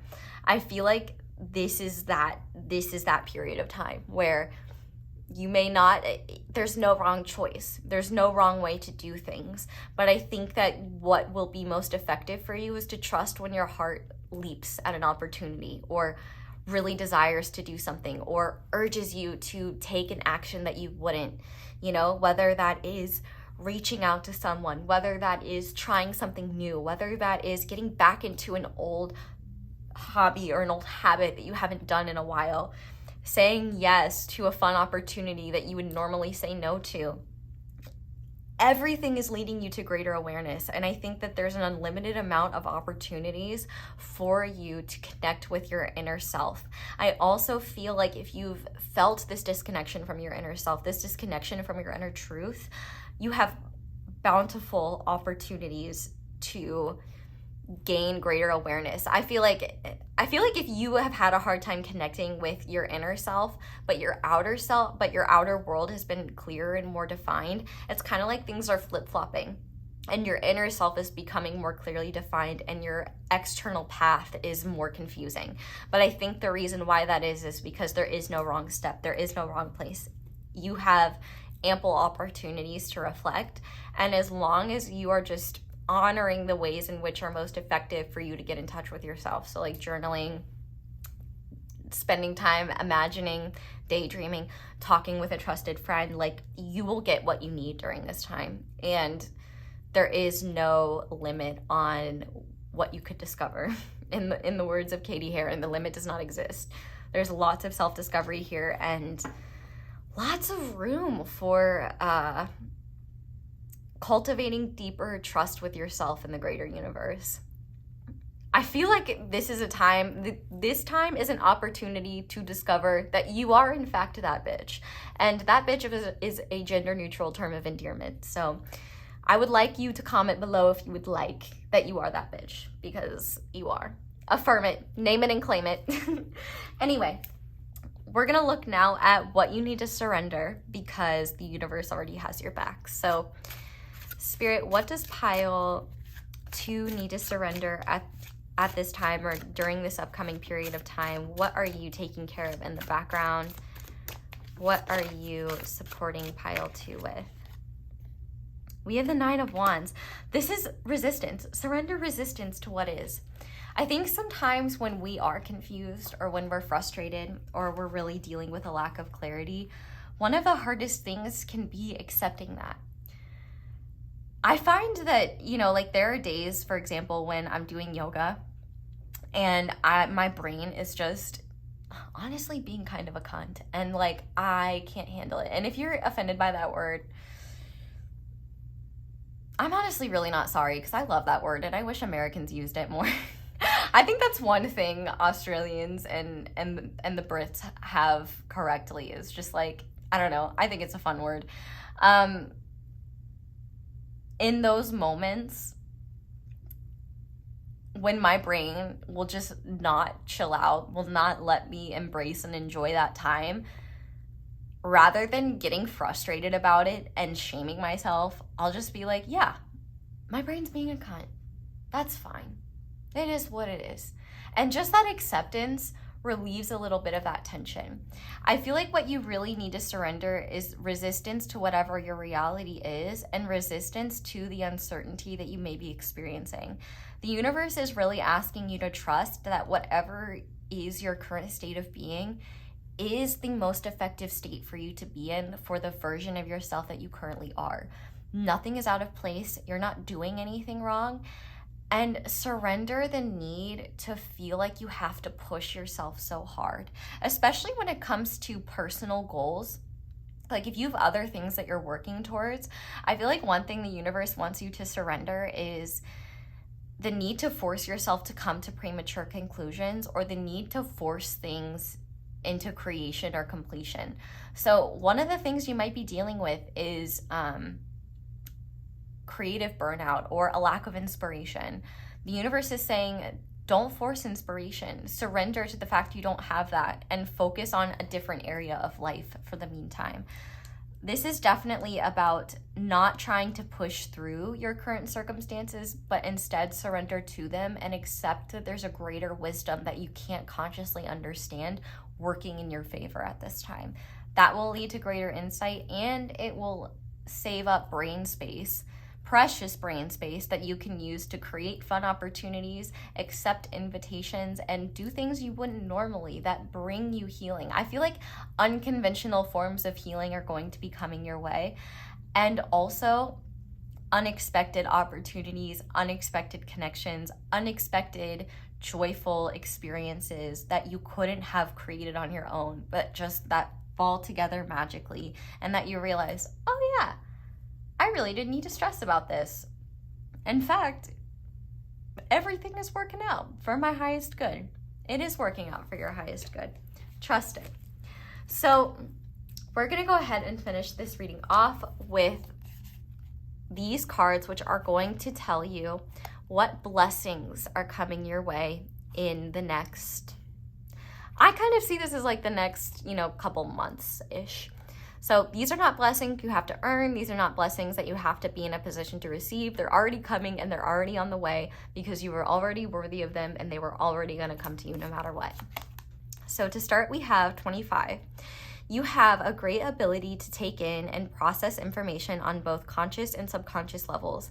Your curiosity is endless, and your desire to dive deep into a variety of subjects will bring you immense awareness in the world. I am intelligent. So I think that one of the blessings coming to you is the opportunity to explore and believe in and trust more aspects of your intelligence that maybe you take for granted or don't realize how powerful they are. So like, for example, intuitive intelligence or emotional intelligence, or just the intelligence to say like, I don't know what's going on and that's okay. You know, smart people are willing to say when they don't know something. But I think, and that is a thing here too, where it's like, I feel like in that greater surrender, you will realize that you're smarter than you think, in the sense that by trusting what you feel to be true in the face of what you don't know, you will find that when you do get the answers, you're like, wow, I knew that. I didn't know that I knew that, but I did. Like, it's really cool. It's really powerful.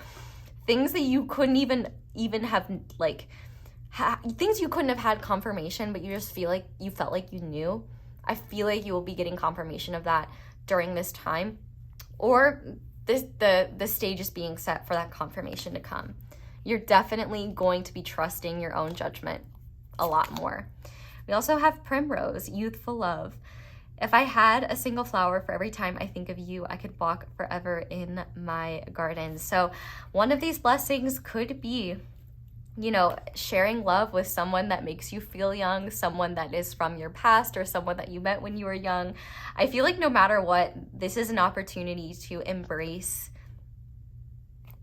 joy, embrace fun, and embrace the aspects of life and love that allow you to be in the present moment and not be so focused on what is the future bringing? I'm so ashamed of this aspect of my past, but just there is here, there is now, there is us, there is what we have together, and that is special, and that is beautiful, and that's important. And I definitely think like a significant mirrored soul could be bringing you a lot of love and blessings. You could be sharing a lot of blessings and love with them.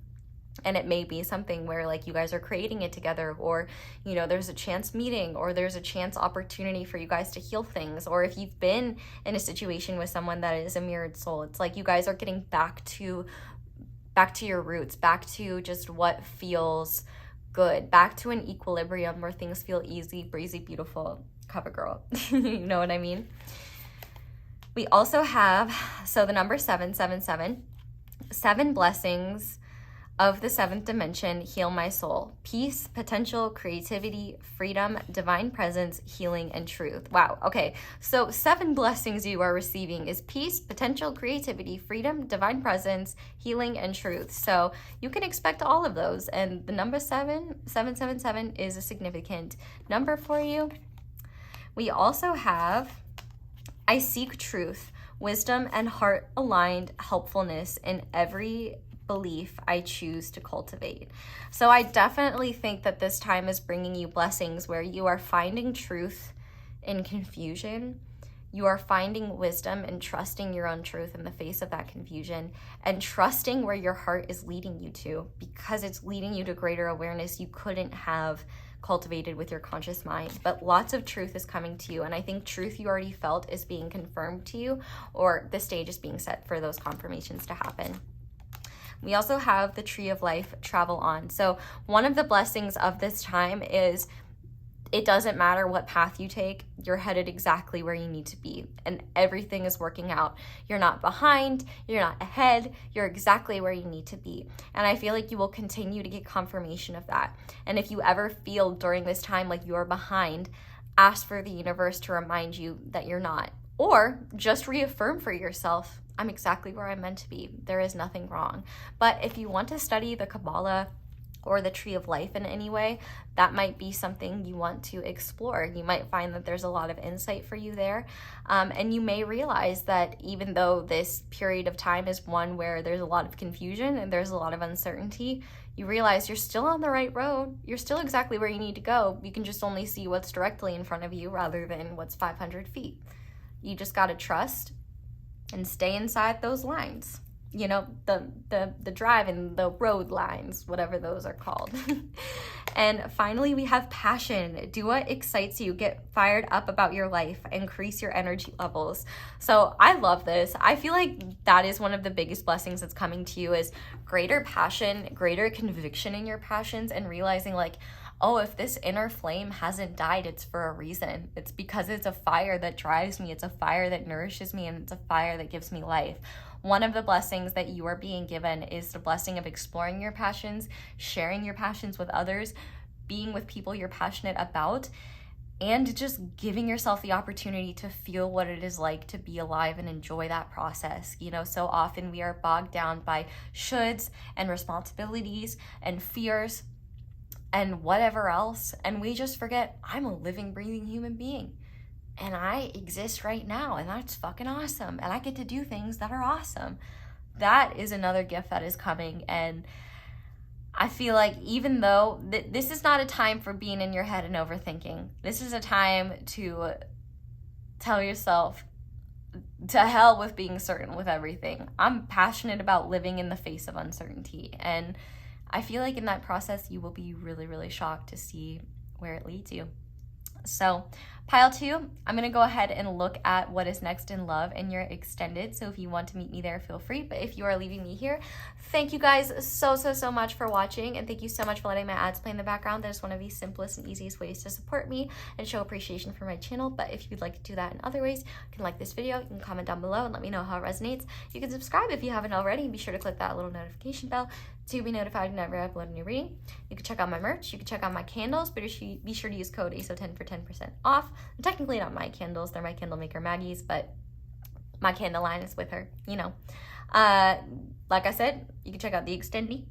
You can like, comment down below, be part of my notification squad. Shout out to my notification squad. You can check out my fat juicy ass, just kidding. You can check out my social media, other videos, or yeah, I think that's it. That's all I have for you guys. So thank you so much for watching and for letting me read for you. Thank you for being patient with me in the face of channeling such uncertainty. I hope it made sense to you, and I hope it brought you greater clarity and awareness. I hope you have a wonderful day or night whenever it is that you're watching this. I love you guys so much, and I hope you'll come back and see me again soon. Bye! Hi there, pile 3. Welcome to your reading, and thank you so much for being here. If you guys chose this Labradorite dragon carving and the Prisma Visions Tarot, this is going to be your reading on what is next in life for you. So first of all, I may be getting sick, so please excuse my voice if it sounds a little bit weird or a little hoarse.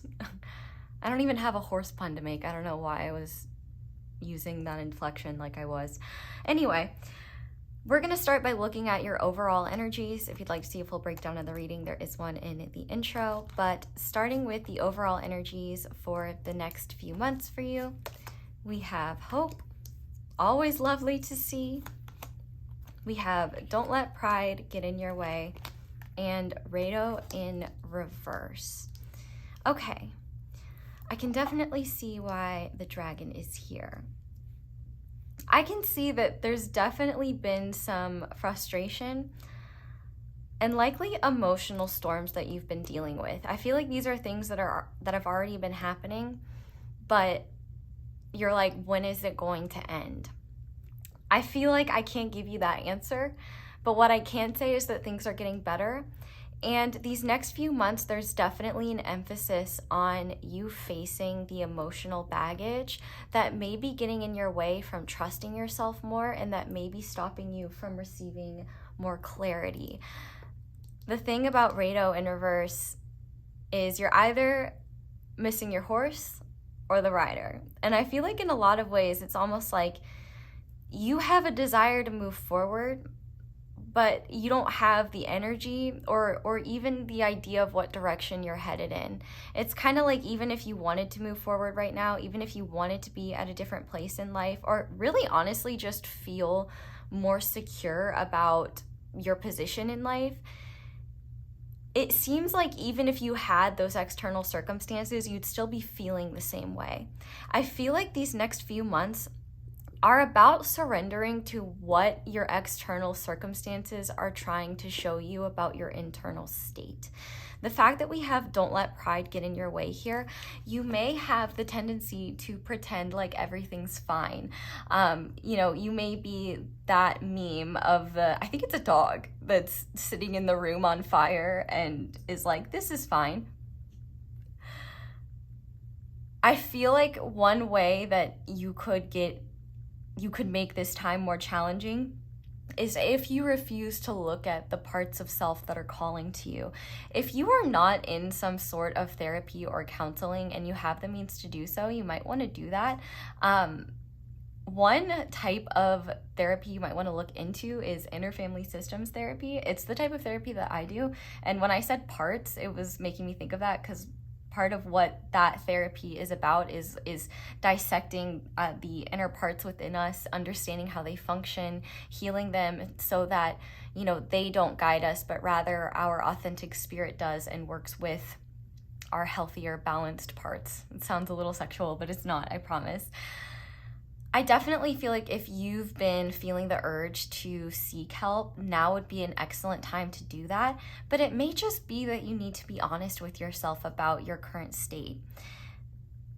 The thing is, you're not doing anything wrong and nothing is lost. It's just that there are times in life where we have spiritual winters or periods of stagnation where there's either too much internal chaos going on that we need to deal with, or we just need to let things rest and fall away so that we can have our next spring and regenerate and become new again. I definitely think you're going to be getting confirmation that everything is fine. And I also feel like if finances are a worry for the upcoming future, I really feel greatly this message that you will have enough and it will be okay. If you do need to make certain adjustments or prepare to just need more time for self or need more time to focus on you, please do that. This is definitely not the time to push yourself to the brink. I'm thinking of this story of Jesus where he's feeding a bunch of people. I stopped going to church when I was young. Shout out to sports. It saved me years of religious indoctrination. But there's like some story where, he's feeding people. Is it loaves of bread and fish or something like that? I think it's bread at least. And there's nowhere near enough to feed everyone. And yet somehow they miraculously end up having enough to feed everyone and they continue giving it out. I feel like that is an energy that's going to be supporting you during these next couple months. Well, maybe the Ascended Master Jesus could be helping you and guiding you during this time if you are open to it, or just Christ consciousness or a Christ-like figure. I think of, there can be a lot, but anyway, let's not get too distracted because I have a tendency to do that. I feel like distractions at this time are not actually a bad thing unless they keep you from acknowledging yourself. The biggest thing you need to do at this time is not neglect yourself and be observant of what's going on during these next couple months. I also feel like if there are things that you're wanting to try, different avenues you're wanting to explore, you can still do that during this time. I feel like it's just not a time where you want to make extreme decisions or make massive changes, but it could actually be a really healthy outlet for you to try new things, or at the very least, carve out time for you to connect with yourself in ways that are enjoyable for you. Inner work doesn't have to be grueling and terrible. It can be, but it doesn't have to be that way. And I feel like there's a lot of opportunities. I'm seeing the image of like a spiral and a spiral upwards. And that's often what feeling and spiritual growth feels like is, you're kind of going around and around, but you end up moving up the spiral slowly but surely. And I feel like there are going to be things where you feel like you're being pushed in a million different directions. And then you see how all of those different directions you were pushed in had a component that you needed to see a different aspects of self or see things that you couldn't see on your own. I feel like this is these next few months, you are being given permission to break, in the sense that you don't have to hold it all together. Be as messy as you want, and forgive yourself for being human. Give yourself the grace of not knowing what your next steps are. Give yourself the grace of, being afraid in the face of uncertainty. That's okay and that's allowed.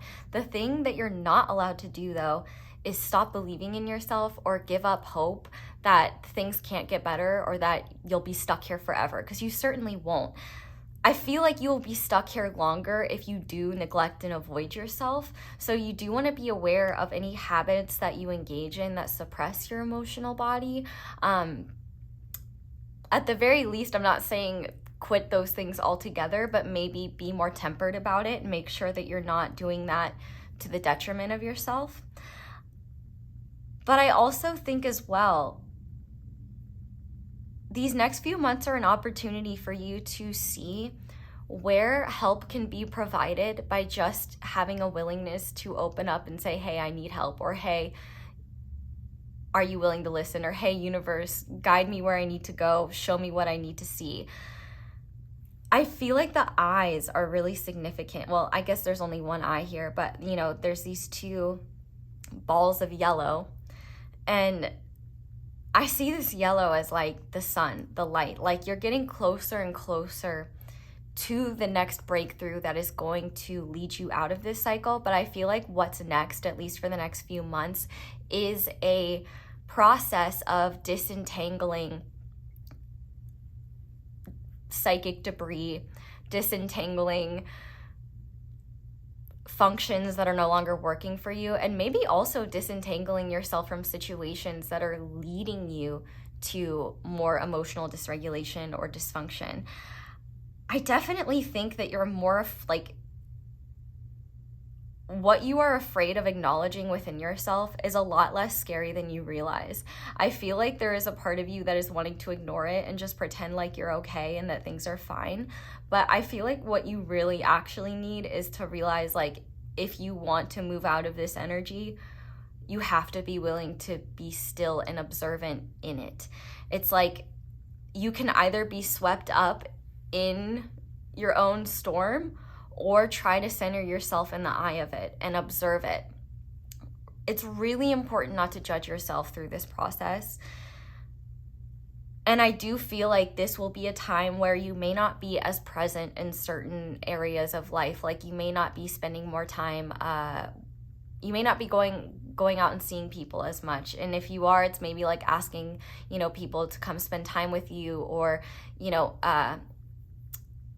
if you're neurodivergent, you may be the type of person who really works well with body doubling, which is like when you have someone there to kind of keep you accountable, and you can like work separately together, something like that. That might be something that's beneficial.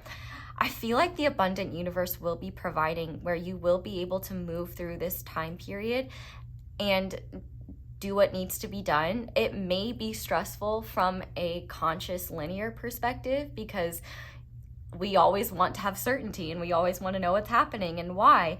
But really, I feel like what's happening is just a process of clearing away what's within you that no longer needs to be there.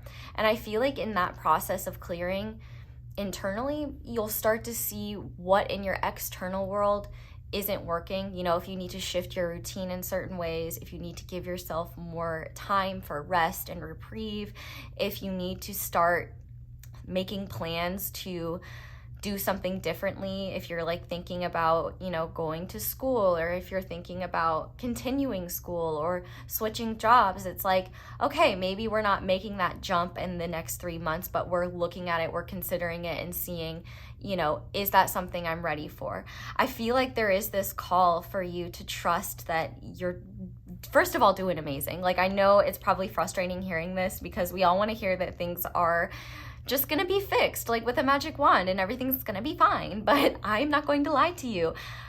And a big way I'm not going to lie to you is by telling you that you're gonna handle this and it will be fine. And you're gonna move out of this cycle with a hell of a lot more confidence in yourself and compassion for yourself, because you're going to be realizing, like, wow, I was being really hard on myself, and ignoring myself was creating emotional storms that made life harder for me, you know? I feel like it's almost like this process of things building up, and especially in your emotional body, where you're kind of ignoring them, and then they kind of bubble over, and then it's like it takes more time for you to get back to an equilibrium. It's kind of a similar thing would be burnout, you know? Rather than having a healthier schedule, pushing yourself, and then having to take a lot of time off because you're so burnt out. But I happen to have a little dragon deck here. So I wanted to see if we could get any more specific insights, because I do know like what I'm talking about is kind of vague, and just see what dragon guidance wants to come through. I'll pull 2 cards, and these cards are from Starseed Shelter on Instagram, and their Etsy shop is called School of Magic Art. So, Spirit, what is next for pile 3 in these next few months? Can you give us more insight into what they might be experiencing in the next few months? I'm actually being called to pull 3, so we will pull 3. And here's the thing, the fact that it took like so much time to just get the first card out, it may be that not a lot is happening in terms of, you know, the outside world, but you know what it feels like? There's not a lot happening, but really you're undergoing like a greater process that you may not be consciously recognizing, but then once you see the results of it, you're like, oh shit, like I was going through it for a reason, or I was dealing with this for a reason. Too many projects. So I definitely think that you will be slowing down a little bit, or at the very least reprioritizing. I also think that this is a call for you to ask yourself what projects are maybe ones you need to put to the side in order for your own sanity and well-being. But also just know that like you don't have to put those aside forever. It may just be that you need more time and energy to dedicate to yourself so that you can pick those back up when it is time. And I think for you, your magic word in the next few months is no. I can't. I'm busy. And you don't have to explain yourself. Let's see what else. What else will pile 3 be experiencing? Yep, time to stay still. That is definitely very confirming. And actually, there is a card in this deck that says be still, and I want to see what it says. Maybe it'll be helpful for you. This is the Cosmic Reading Cards deck, by the way. Be still, breathe. Find that well of tranquility and serenity within you. There are times when life feels chaotic. Circumstances and relationships test and challenge you with conflicting emotions and inner storms. Yeah. Sometimes your emotions are felt deeply, and you may have moments of outbursts that express pain and inner rage. Feel the emotions and try to understand what has come forth from you. See the origins from which this reaction was born.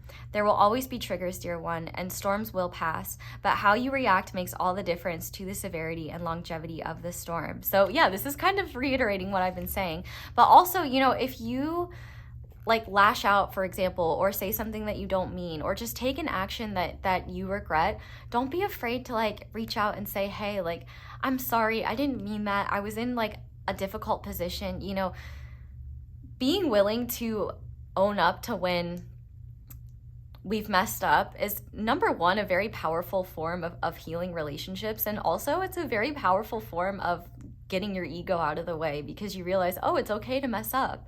Oh, it's okay to, you know, have these issues, like to make mistakes. That's how you learn. Who you are is best seen when you are challenged, pressured, and put to the test. Will you react with rage, spite, and bitterness, or with peace, love, and compassion? And no matter what you choose, you can go back and forth. You are still worthy of love, and know that you are just as loved by the universe, no matter how you choose to respond. If you react with anger and spite, do not be disheartened. Simply see that this is where you are at this time. Be gentle with yourself and go within to explore the deepest recesses of your hidden self. Find the root of why your reactions are so. Send this part of you love and compassion, and feel the healing light of love spreading through your entire being. Dear one, you are the love, peace, and tranquility and serenity that you seek. It is you. Know it, feel it, and be it. Be the peace that others seek. Be the stillness that others crave. Be the compassion that others need. In this stillness, there is clarity and peace. Go forth, dear one, and be that gentle voice that calms the storm. So definitely your sacral chakra is one that you want to pay attention to, because I remember that was mentioned in this hope card as well. And the hope card is talking about a lot of similar themes, like emotional storms, and recognizing that these are just clearing away what needs to go so that you can make more room for what you want to create. And actually, I think that one of the things that you may be clearing during this time are ego blockages that are stopping you from embracing authentic creativity, or embracing paths that are maybe, ones that you want to explore in your heart but feel like you're not ready for. It may also be as well that, your ego may be holding you back from recognizing your worth and recognizing the spaces that are truly best for you to thrive in. And so it could be that you are working through a process of seeing how you deny yourself and how you allow others to overlook you or underestimate you, and realize that, the best way to prove people wrong is to just show them what you can do. I feel like this dragon energy is very significant for you. Dragons are very powerful, and a lot of people see them as scary, but I don't think they're scary. I think they're badass, and I think that you're badass. Like, it's badass to go through these processes. It's not easy, and it takes a lot of strength to just be honest about what's going on internally, to be honest about what you're experiencing. You're not a failure for experiencing that, and you're not weak for experiencing this. You're strong for being present with yourself throughout that, and you're strong for returning to yourself every time you do get lost in these storms. Life is all about getting lost in the sauce. It is okay. But I think the only thing that is not okay is to beat yourself up for being human and place unrealistic expectations on yourself. This, like I said, this is not the time to be putting way too much on your plate and pushing yourself unnecessarily hard. This is the time to be gentle with yourself and do what is necessary, but not what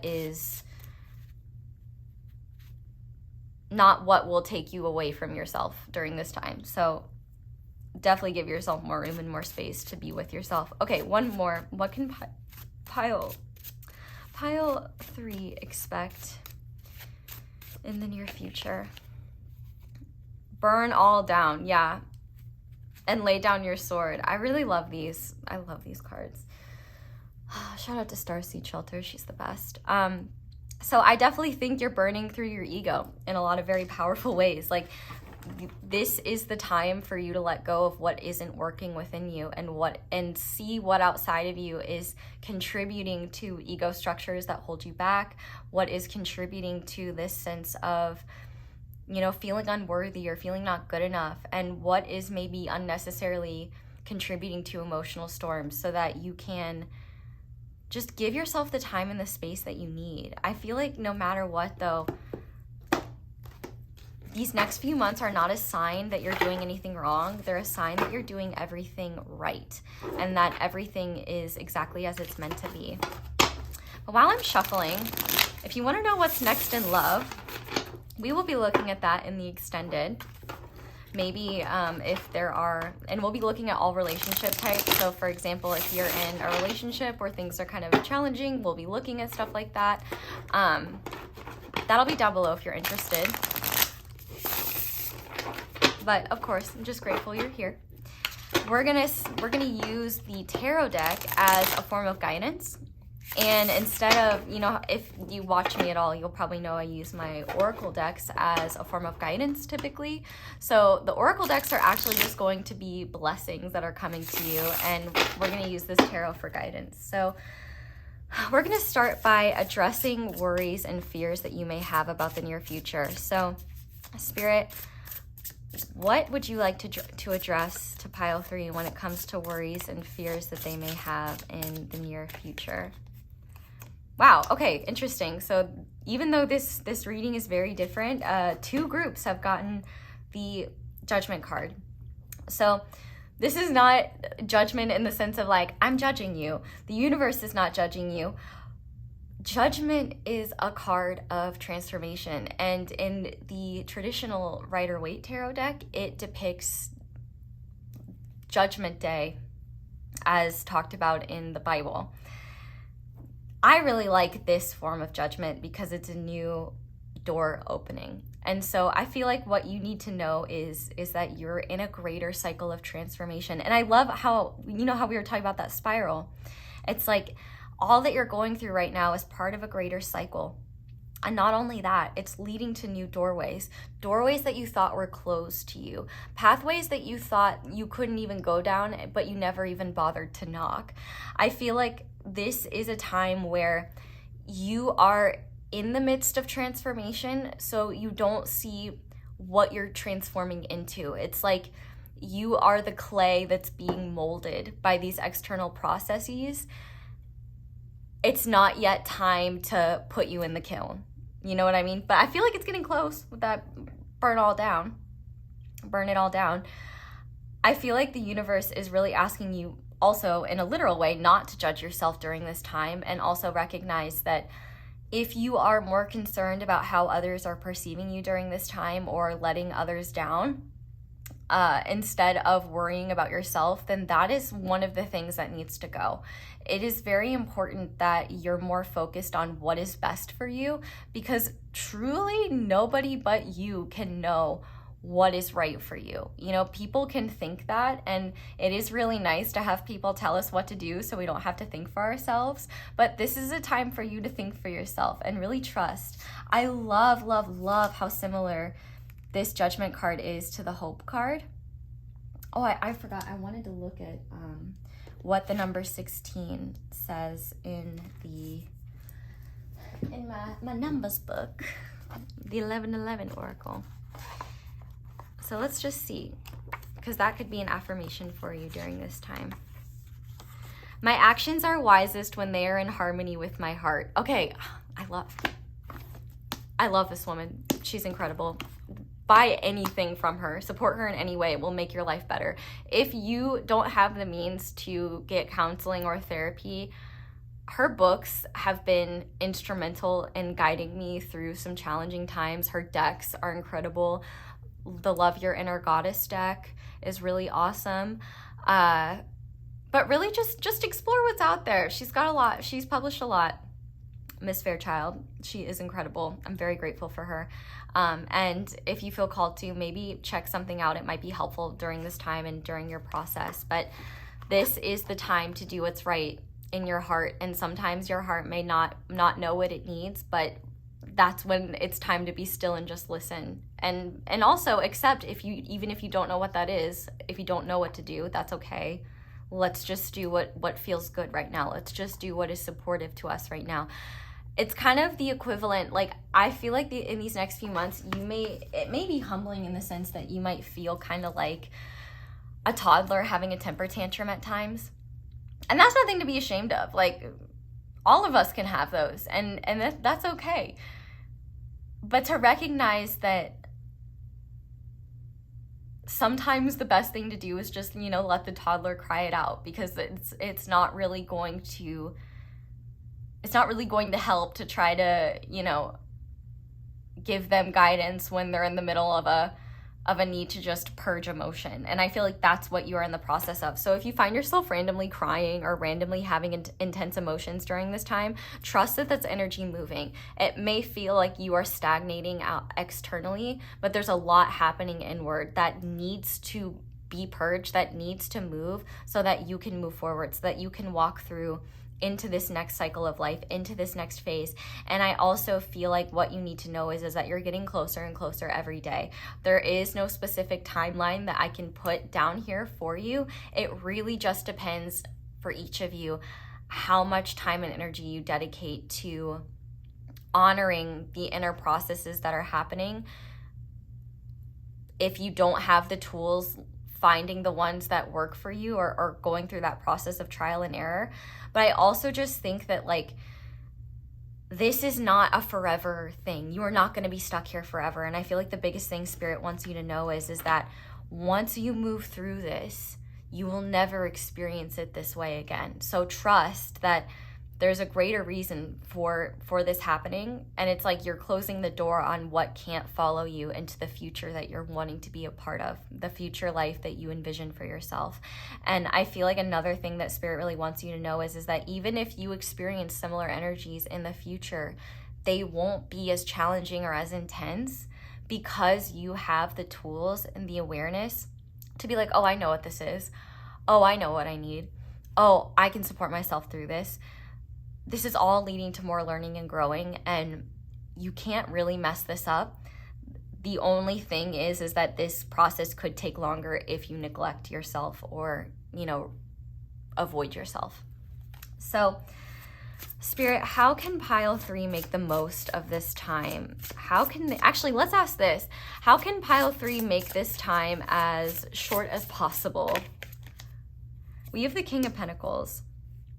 So I definitely think that this is a lot about finding stability in this process, being generous to yourself, and also if you have, like, for example, a boss or a family member that is abundant, maybe asking them like, hey, I need to quit. Well, quitting a job could be kind of extreme, but like, hey, do you know of anyone that could help me during this time? Or if you just have anyone that is a source of stability in your life, asking them for guidance, asking them for support, asking them just to sit there and listen, I think could be really helpful.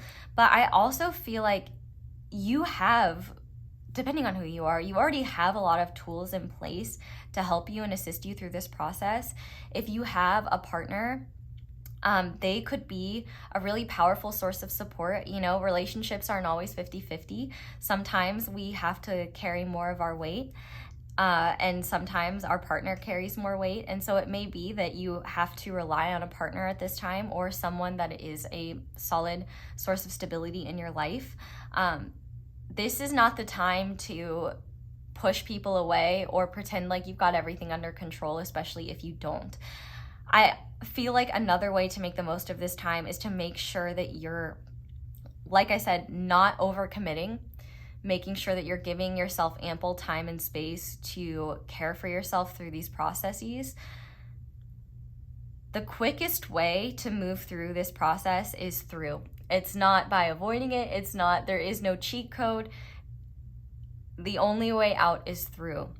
I feel like one of the best things you could do for yourself is come up with solid morning and night routines that center around self-care, affirmations, and gentleness. I feel like if you could just get if you journal, or even if you don't, getting a journal that you plan on throwing away or that you don't plan on exploring, so that you can just put your feelings out there and not judge yourself for what comes out. You can keep it if you want, but if you're anything like me, sometimes I cringe looking at just anything I put out, or looking, it's hard for me to look at, certain negative emotions or certain vulnerable states. And so just use it as like a trash journal where you just put all of your rage, all your frustrations, all of those feelings in there, and then you put it to the side. And it's not something that you carry with you into your future. It's something you release. You could even burn it if you want. Just be safe. I definitely feel like people that are abundant, or people that you look up to, if you know them personally, asking for guidance, asking how they deal with these periods of time, because I guarantee you they do. Everybody, except for a select few people on this planet, or a select group, feel emotions. It's just that we process and express them differently. So I definitely think one thing that you can do at this time is make sure your routines are nourishing and supportive. Make sure that you are not allowing these vulnerable states to guide you into making decisions that you might regret later. So like I said, fast and hasty decisions, or doing something impulsive that maybe isn't financially viable for you that you then regret later. I feel like this is also a time where you may be healing prosperity consciousness and recognizing how health is a form of wealth. Money shouldn't be the only goal here, but if you are worried about money, I think if there are people in your life who would be willing to help give you guidance or even loans. If that makes it possible for you to give yourself more time and space, I would try that. I feel like this is very specific to you. If you don't have anyone that you can think of, you know, to ask for support or reinforcement, I feel like then this is the time to really seek out those sources, seek out those tools, or even find, you know, people that you look up to, people that you've seen that maybe are similar to your personality, and see if you can either reach out to them or, you know, find information about how they've dealt with their own emotional struggles. I definitely think though that there are people in your life that are here to help, and if you have not found those people, pray. I feel like some of them you may not realize are more than willing to help you, and it's probably because you are saying no to yourself before you even consider asking. Definitely believe in your worth and trust in the fact that sometimes doing less means going a lot further later, and that this is not, this cycle is not going to be detrimental to you in any way. Like, the only way it could be is if you made some like drastic decision, like spending all of your money on a elephant. It would be fun, but you know, it's probably not a good environment for them. They poop a lot. You're going to be scooping up a lot of poop. Costs a lot of money to care for them. Probably going to fuck up your floors. You stay in your environment and watch National Geographic instead. That'll be better.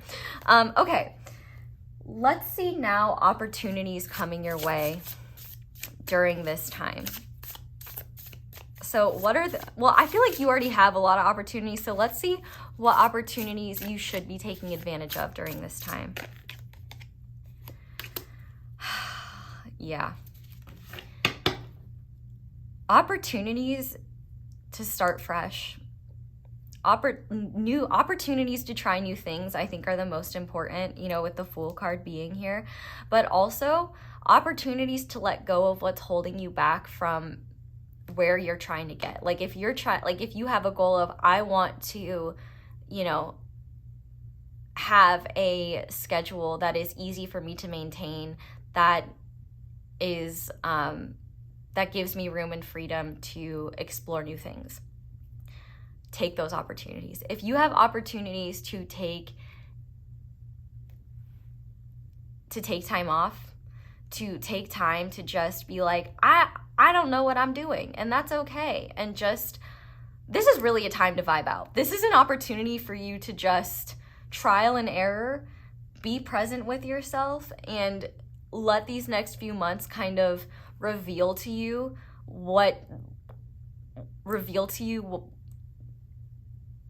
and through your own processes, like things you haven't realized.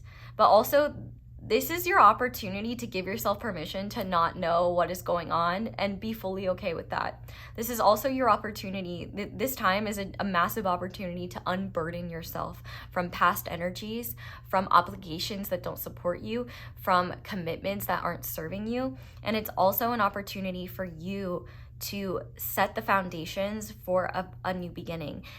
I feel like these new beginnings are not going to be all at once.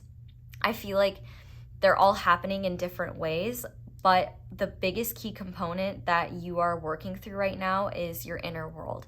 And that inner world is setting the foundation to create the outer world, the outer life that you want, that is more aligned with you, because I do feel like you have shifted a lot. I feel like it just may be uncomfortable for you to think about starting over, or think about, you know, things being different. It's nice when we feel like we have things all figured out, but the cool thing is when we have nothing figured out, there's opportunities for everything, and ample growth, ample learning. And I also feel like this could also be an opportunity for you to seek out things that just bring you joy unapologetically, because sometimes that's just what helps, and that's what's important. That's what nurtures us. So now I want to see what to surrender to the universe, because it has your back. So pile 3, Spirit, What should pile 3 surrender to you during this time? What have you got pile 3s back on? Ooh. We have the King of Cups, beautiful. And we have the 6 of Swords. So it has your back when it comes to moving through this emotional process. Like, this is a pretty intense King of Cups. And I feel like you're gaining the emotional maturity that you need naturally. And also, you are moving forward naturally. Trust the processes that you're going through because the universe is guiding them. It's almost like things that you were able to ignore or be oblivious to in the past, you will no longer be able to. The universe is helping you through that.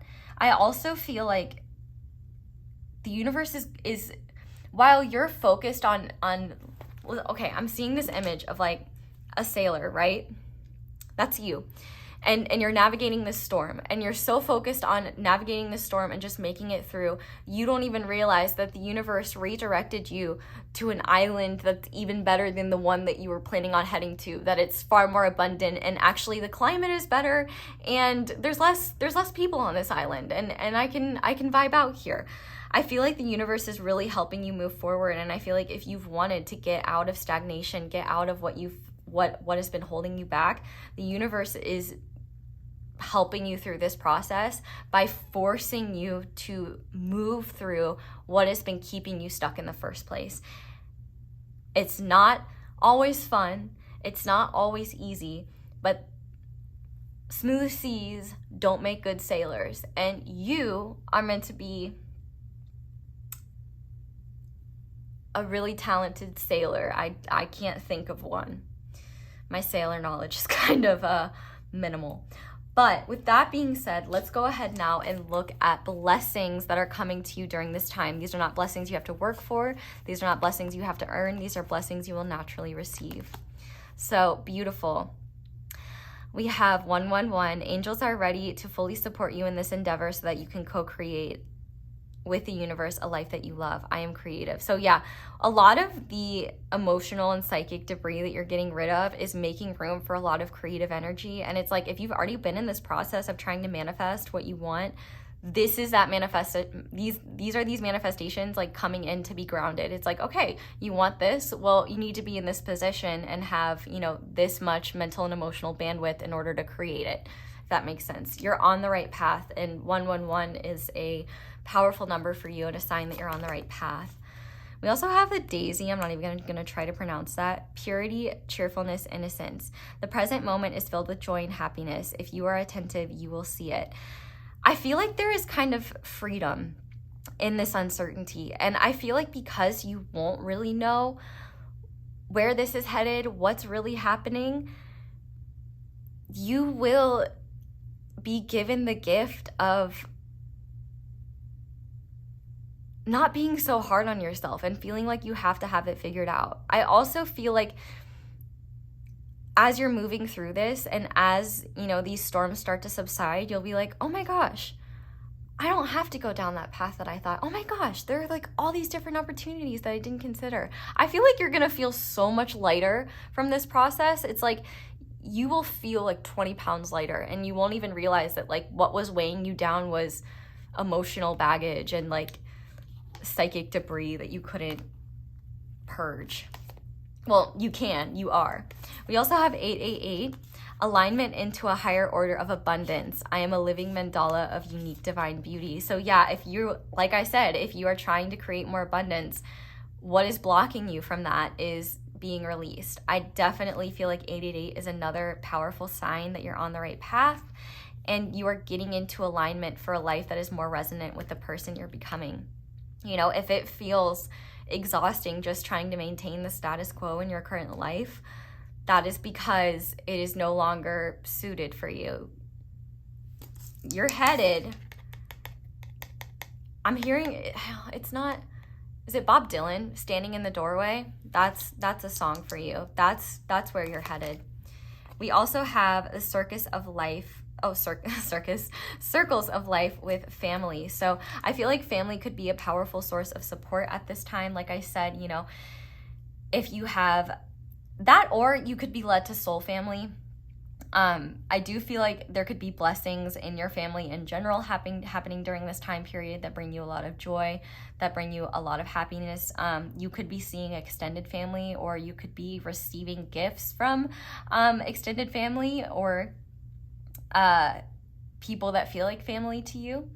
I definitely feel like one of the things you will be healing is past wounds from like childhood to adolescence to when you were a teen, where you're a lot more gentle with yourself because you kind of understand, oh wow, it's not as easy as I thought it was, and oh wow, okay, I see why, this adult in my life couldn't be what I needed, or I see why certain things happened. I definitely think that family could be a powerful source of support during this time, and it doesn't have to be biological family. Anyone who feels like family, don't be afraid to reach out and ask for help, especially because like that's what family does. I feel like Lilo and Stitch is significant to this group, Ohana means family. And finally, we have, expansion. Spread your wings and soar. Share your message and shine your light. Show the world what you're made of. So this time is actually a massive blessing where you're expanding into a much greater version of yourself, a much more expansive version of your life. One where you don't feel bogged down and limited by what is known to you, but rather excited and carried by a greater force that leads you to unknown places and helps you discover parts of self you had never considered. I definitely think what's been holding you back and holding you down is what is leaving in these next few months, and that is setting the stage for a much brighter, much lighter, much more abundant version of yourself to come through, where you realize, oh, it's not that I was never meant to bloom, it's just that I was in the wrong soil. So pile 3, that is where I'm going to leave this reading. Thank you guys so much for watching, and thank you so much for letting the ads play in the background. That's one of the simplest and easiest ways to support me. But if you'd like to support me in other ways, checking out the extended and looking at what's next in love, that would be really helpful. I'm very intrigued to see what's going to come through for your group.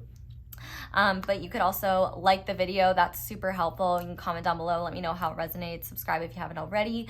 Click that little notification bell to be notified whenever I upload a new reading. That is super helpful. Thank you to everyone who does that. You can check out all the candles on Angelic Magic 888 site, including my candle line. Be sure to use code ASO10 for 10% off on all of those candles.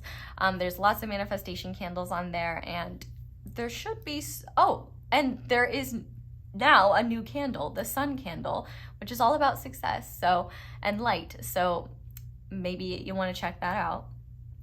But you don't have to. You can check out other videos. You can check out my social media. But that's all I have for you guys. So thank you so much for watching and for letting me read for you. I hope you all have a wonderful day or night whenever it is that you're watching this video. And I hope you'll come back and see me again soon.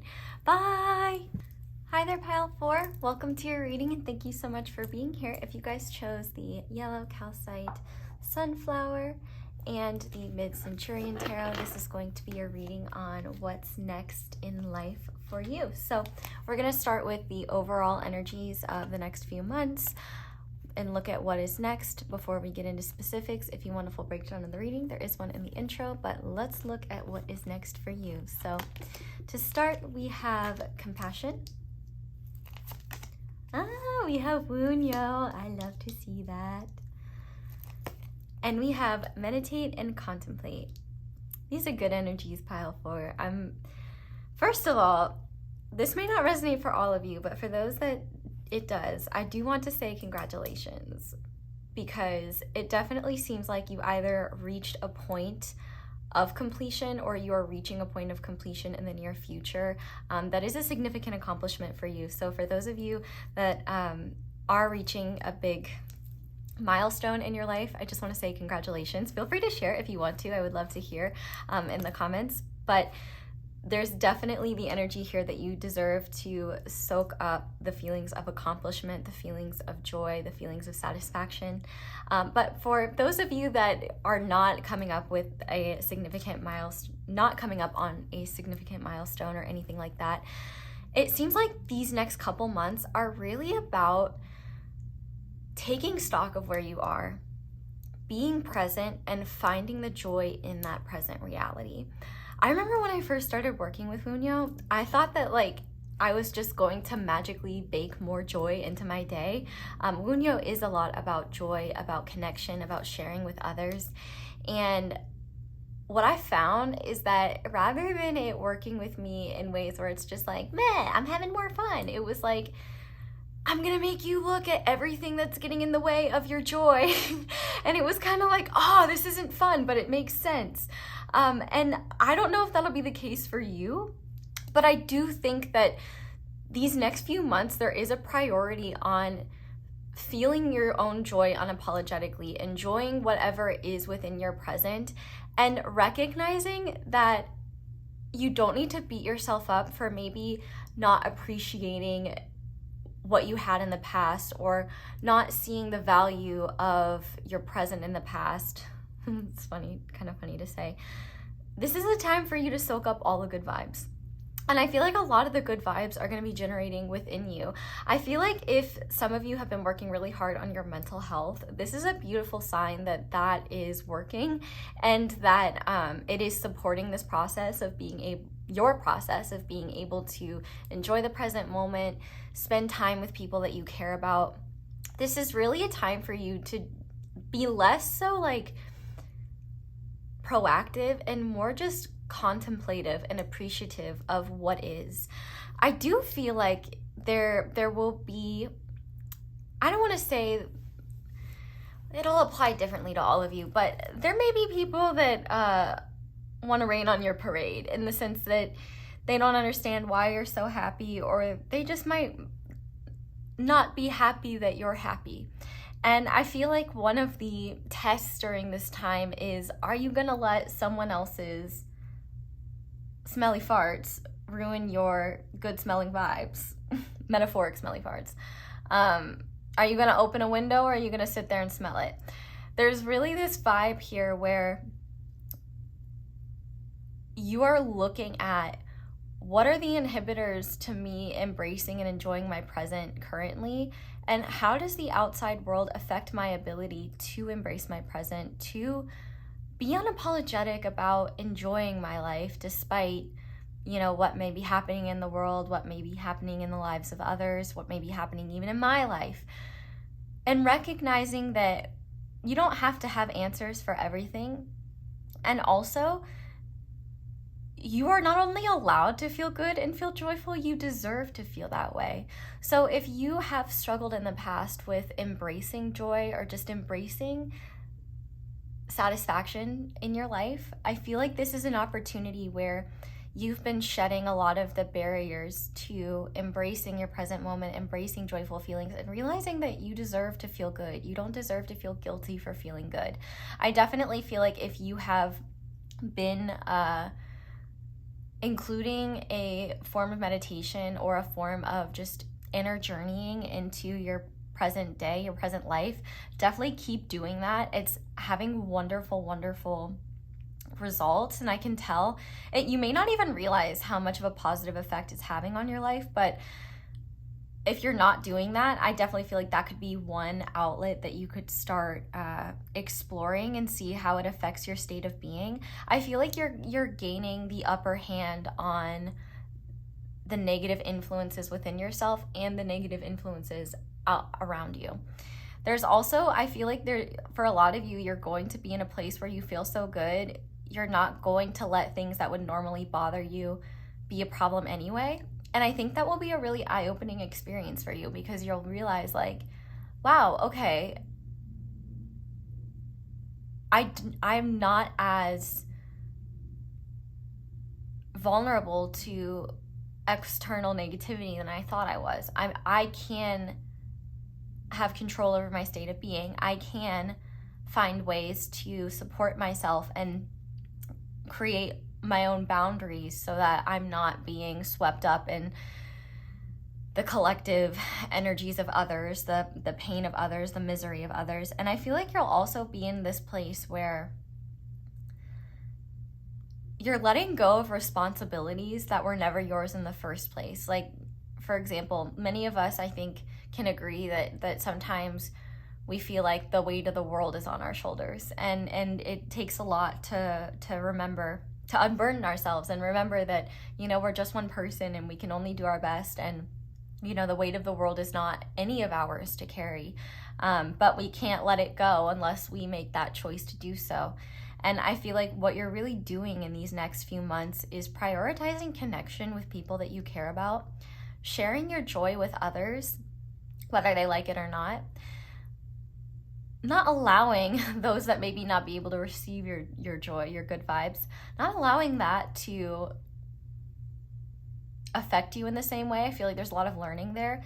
And also I feel like you're just going to be more rooted and present in your experience, where you're just taking things in, soaking things up, and it's not really a time of lots of progress and movement, but rather you're like flowing on a lazy river. If you've ever been to a water park where they have like, you know, those lazy rivers where you just sit in an inner tube and float, that's kind of your vibe for the next few months, and you're meant to enjoy it. So rather than being like, oh, I feel like I should be on the fastest water slide, like, your water slide vibes, you can have those later. Like, now is the time to relax, enjoy, be present, and just prioritize your needs, your joy, and being around people that give you those feelings. I definitely think that you're gonna be flying high a little bit. Like, there's just gonna be this feeling of, wow, like, I can't believe I've carried myself this far. I can't believe that, you know, I've come out on the other side of so many different things, and like, I'm still here, I'm still kicking. Like, there's this really badass energy here where I feel like you're recognizing where maybe you've been unnecessarily hard on yourself and unnecessarily pressuring yourself, and realizing that you don't need those things in order to feel good, do good in the world, and maybe even realizing that those are things that have been inhibiting you from feeling good. So I definitely think that this is a time of observation, a time of realizing things, and just taking things day by day, and prioritizing what makes you happy and not letting anything get in the way of that, which is super beautiful. So we're doing this reading a bit differently. Instead of doing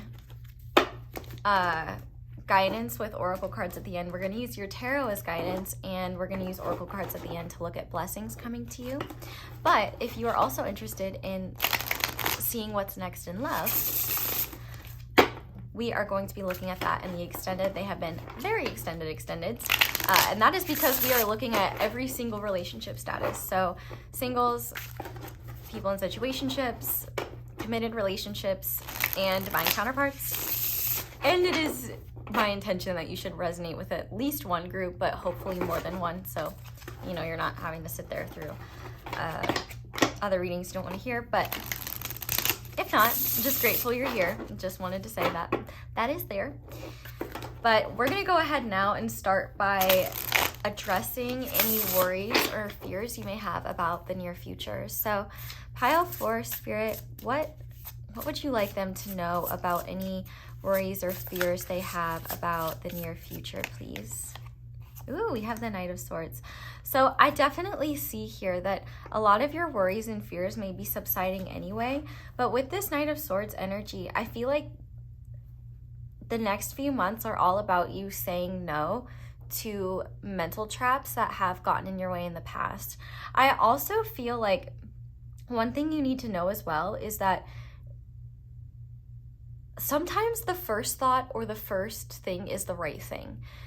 You know how sometimes you can have experiences where, let's say someone is, you can have experiences where, you know, someone is rude to you, and then you think like, and you're like, and you're immediately, maybe you're defensive, or maybe you're like, what the fuck, like, I didn't deserve that, that's lame, like, that person's rude. And then you think about it for a while, and then you're like, well, maybe I was wrong, or maybe I deserved it. No, you can just leave it at, oh, that person was rude. I feel like there's kind of this energy in the next few months where how you perceive things originally is how you're meant to. And as long as you can maintain a clarity of mind and not allow your mental body to spiral or ruminate, you're really not going to be dealing with much fear in the next few months. I definitely think that this energy that you will have, especially when it comes to this like meditating, contemplating energy, it's bringing an internal clarity to you where I feel like you'll just be less affected by fears in general. Maybe you're like, I'm not worried about anything, which like, good, love that for you. I can definitely just see here though that whenever you do find yourself getting a little bit worried or upset, just talk through things with yourself or talk through them with someone that you love and trust. I definitely don't think there's much to worry about in the near future, but I do think that the best thing you can do is stand up against internal negativity and also be your own best friend. Be willing to defend yourself and not act like you know, everyone bringing their crap your way is your responsibility, because it's not. I definitely think as well, if you have to have any challenging conversations, I think you're being encouraged to make sure that you give those, you have those conversations in a way where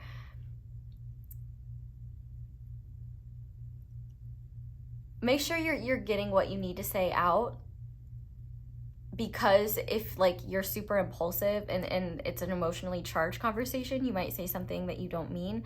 But honestly, I don't even know how accurate that is. I feel like that's only for a couple of you. More than anything, I feel like trust your gut. Trust what you feel to be true and what you know to be true immediately.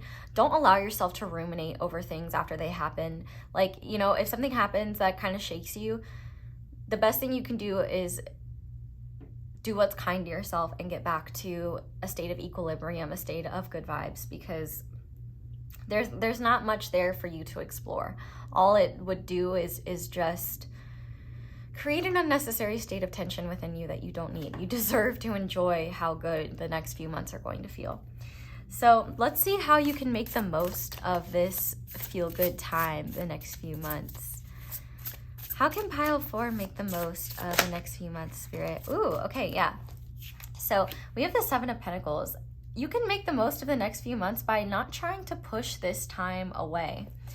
I'm thinking of an example of, you know how when you're playing a video game and you're really motivated to get to better levels, or like, for example, in The Sims, you know, you're really motivated to, if you're not cheating, to get a nicer house for them or get them to that certain career point. And then it's like once you do, the fun kind of subsides and it's like, oh, well, now what? Your life is not a video game, at least from what we know. I don't know, maybe you believe in the simulation theory. But do not push away this time in the metaphorical lazy river. This is your time to just kind of keep up the status quo and give yourself ample time and space to relax and just let the universe do its work for you. I feel like there are things that are happening in their own time that are, you know, exactly where they need to be. You're exactly where you need to be. And I feel like if you are the type of person who is uncomfortable with a sense of calm and a peaceful environment and just like a more low-key everyday reality, I think this is going to be an awesome opportunity for you to see how relaxing that can be. And also, things will pick up eventually again. And so I feel like the universe is really asking you to embrace this time of just calm, joy, peacefulness, and ask yourself what habits you're cultivating that contribute to this. And also, when things get more chaotic again, when things pick up again, what are you going to take with you into those time periods? I feel like right now is a time for you to really see, like, you know, what do you enjoy? What makes you feel nourished? What helps you relax? What is maybe unnecessary in your routine? I feel like this is a time of not necessarily trial and error, but tweaking things, not in a drug way, but in a system way, where you're looking at your own systems, your own routines, and seeing how they inhibit feelings of joy and how they contribute to those feelings of joy. And I feel like this is just a time for you to make the most of the present, be in the flow of what is, not feel like you have to force things. I feel like there are things that are beyond your control in terms of forcing things. I feel like this is just a time of you relaxing, let nature take its course, and enjoy this period of where you're at, because it will be just really valuable to your body, to your mind, to your spirit, to just be less focused on the future, less focused on the past, and more focused on being your silly little human self in the silly little present and enjoying that. I feel like there might be times where you have this almost... I have this when I'm driving. I guess this is the best way I can explain it, but sometimes when I'm driving, I'm just like, I'm just a little person in my little car.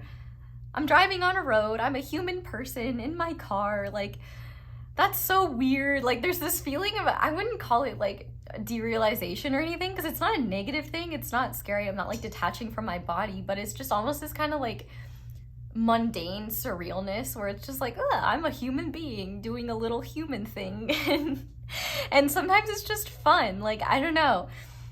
I'm like listening to my little music and just like, you know, having a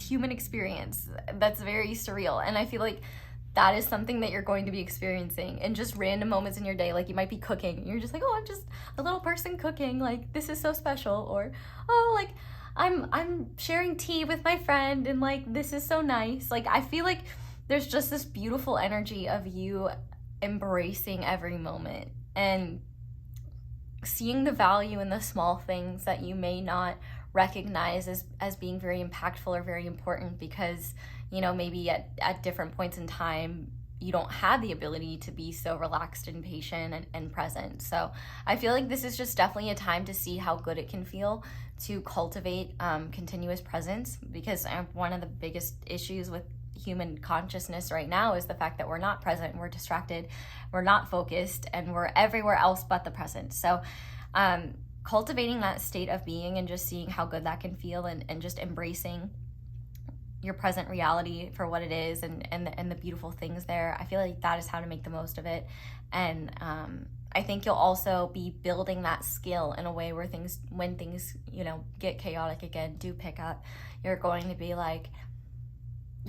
be better at coming back to the present, at embracing reality even when it is more stressful, even when it is, you know, more chaotic. But rather than like being stressed out about that, it's like even being present with that, I think you will find joy in that and being like, wow, I can carry a lot, I can do a lot, and like, you know, things might be wild, but at least I can enjoy this cup of coffee. Like, just really, really healthy state of being, and I'm really happy for you. So let's see what opportunities are coming your way in these next few months, please. Ooh, okay. You have the Three of Pentacles, Strength, and the Ten of Wands. So specifically, you have the opportunity to unburden yourself. Strength is a big part of compassion as well. But I definitely think that, number one, you have opportunities to see where you don't need to be doing so much, especially with the Three of Pentacles here. It could be that you have opportunities to let go of burdens, especially career-wise, or when it comes to just how much you have on your plate. I definitely think the biggest opportunities you have are to surrender frustration around not being superhuman. You are meant to, you know, be a human being, you have the opportunity to, instead of being a human doing, be a human being, because that's what you're meant to be. And I also feel like you'll have the opportunity to see where maybe you were carrying too much and you could have given some of that over to others or delegate more. I also feel like with this Ten of Wands here, you have the opportunity to see how constantly having a full plate, how constantly having a packed schedule, or just carrying so much, even if it's not directly in your routine, but rather, you know, if you're constantly worrying about other people, if you're constantly feeling guilty or burdened by things outside of your control or things that you shouldn't actually feel responsible for, but you do for some reason, realizing like, wow, this has had an intense and immense effect on me. And I feel like you'll realize it feels so good to just not let that be a thing anymore.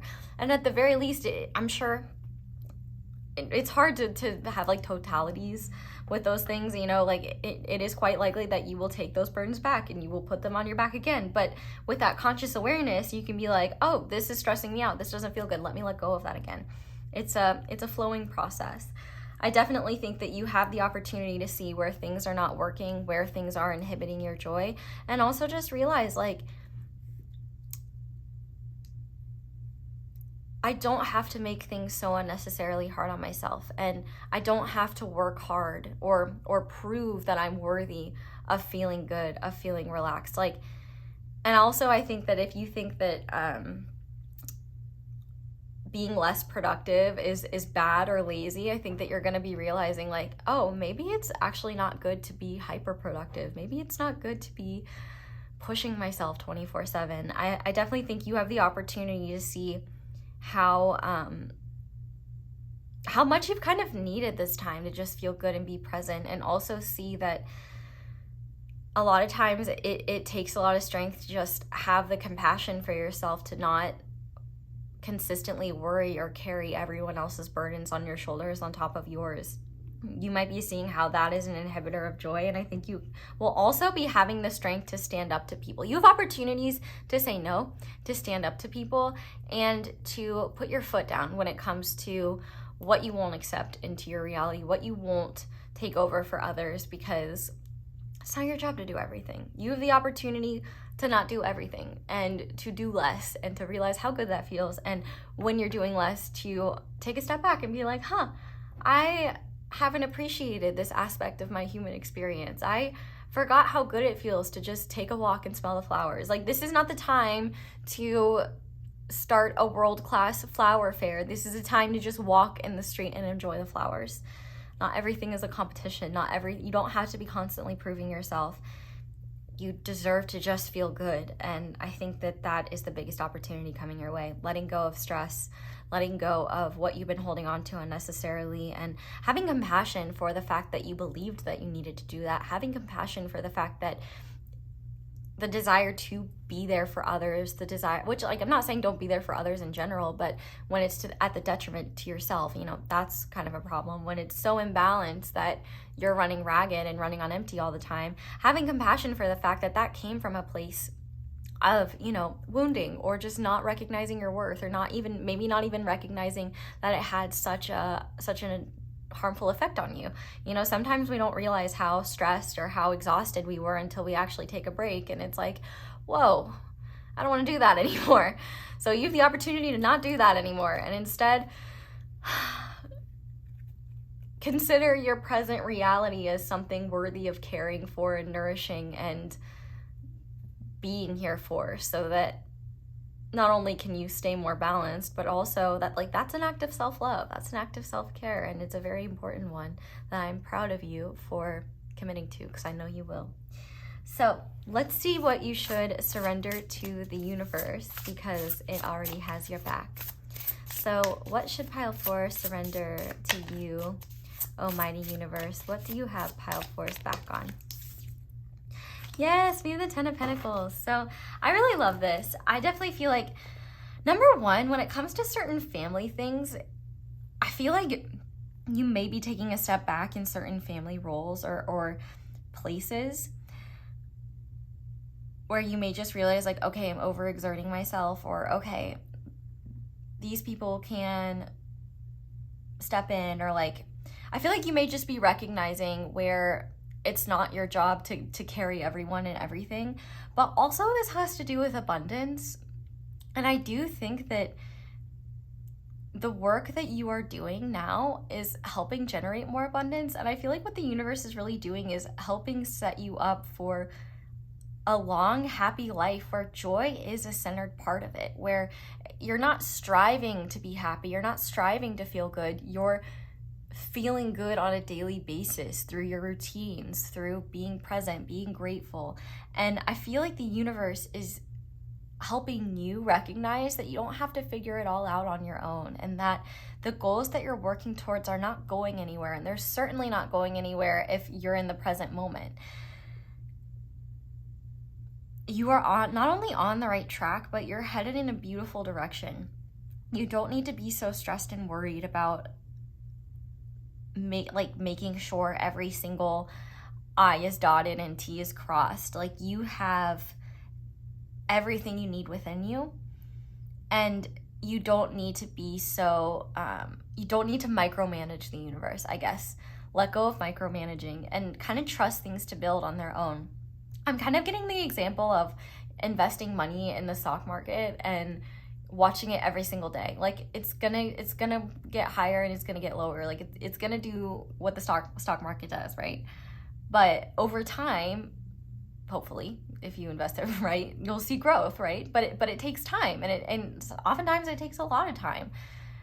And if you're focused on it every single day, you might be unnecessarily affected by the gains and losses. But if you are just kind of detached from it and just trust in the greater flow of things, you know, one day you check it and it's like, whoa, look at how much this has grown. And I feel like that's kind of what's happening here.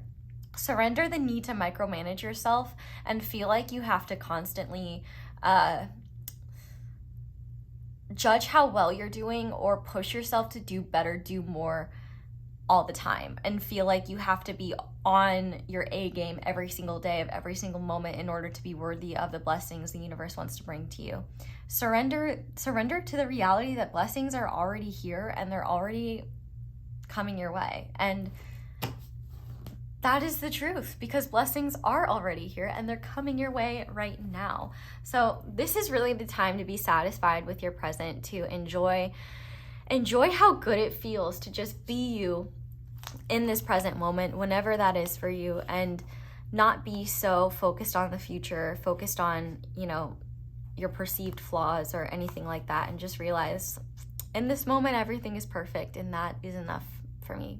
And I feel like that is actually creating a lot of abundance and prosperity as well. Like, you've already been doing that, but I feel like some of the components of that are just letting go and making space for new things and taking things one day at a time, and you're doing that. So surrender the need to have it all figured out. Let the universe carry you. You know, all you need to do is sit in the inner tube, let the lazy river take you where you need to go. You'll know when to get off. Okay. So let's see what blessings are coming your way in the next few months. We have 27.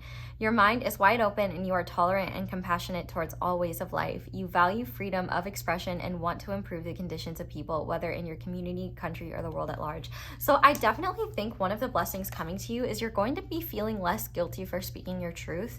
And also you'll recognize how diplomatic you actually are, and that, you know, most people are reasonable. Like, if you say, no, I can't do something, it's probably not the reaction of the no that you're afraid of. It's the feeling of guilt for saying no that is the most challenging thing. And I think you may be realizing, like, oh yeah, I can just speak my truth. I feel like it's going to be easier. And with that Knight of Swords coming out as well, I feel like you're going to be less conscious of what you say and how you say it, and almost like,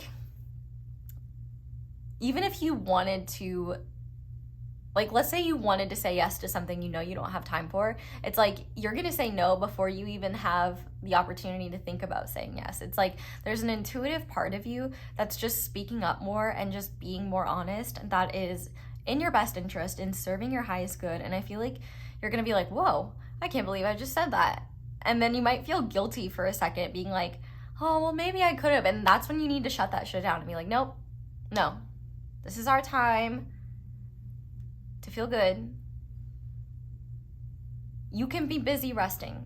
That is the thing that you're busy for. Just because you don't have every moment of your schedule packed doesn't mean you're doing something wrong. People who do that might think you're doing something wrong, but, you know, those are the ones that need a vacation, that don't see it. We also have power and healing. To get what you love, you first have to be patient with what you have. Yes, no, this is literally you standing in your power, healing your relationship to the present, realizing the power of now could be a book that maybe you read during this time, or that the guidance from it is especially potent for you during this time. But I definitely see you standing in your power and healing, you know, the things that made it feel impossible for you to enjoy the present or even be present. We also have savoring life with gratitude gives rise to a crescendo of loving consciousness, shifting paradigms, and opening new creative pathways. Yeah, so it's like, ooh, I love how much it looks like the Wunyo card, but it's literally like, by just letting go and being here, you're recognizing what's unnecessary and also recognizing that you're flowing exactly where you need to go, and you don't have to be so conscious with the process. Like, this is the time to embrace life so that you don't look back on these times of your life with nostalgia and be like, oh, I wish I would have appreciated that more. You know, a lot of times we can just want to get to the next thing and then realize we missed the thing that was before. So you're preventing that by savoring life now, and savoring life is a massive, massive gift. We also have gold, cup of replenishment. So yeah, I feel like you are getting replenished, you're getting nourished, and this is a time where you feel good, where you just feel connected to the greater thing, the greater universe at large. You feel connected to yourself, and you're getting your reserves restored. You're getting back to a place where you just feel good, and realizing and taking in how good that feels, so that you can have a metric in your mind of, okay, this is what it feels like to feel good, to feel centered, to feel my cup full.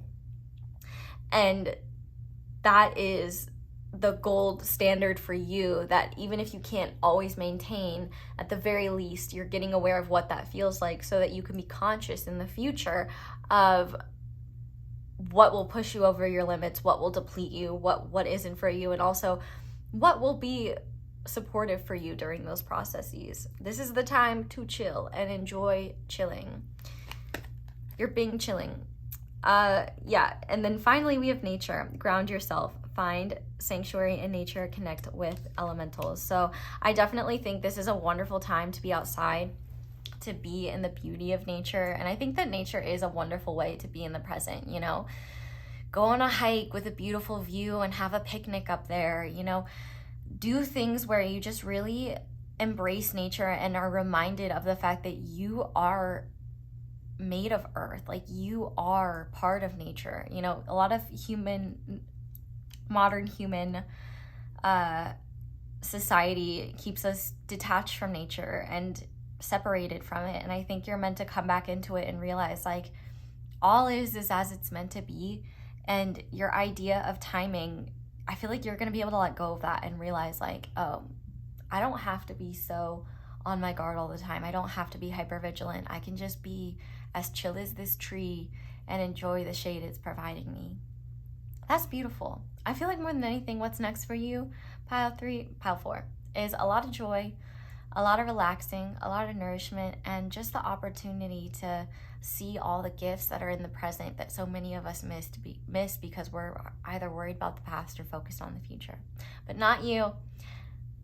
We love that for you. So pile 4, that is where I'm going to leave this reading. Thank you guys so much for watching, and thank you so much for letting my ads play in the background. That is one of the simplest and easiest ways to show support for me and appreciation for what I do. But if you'd like to support me in other ways, you can check out the extended, which will be linked down below.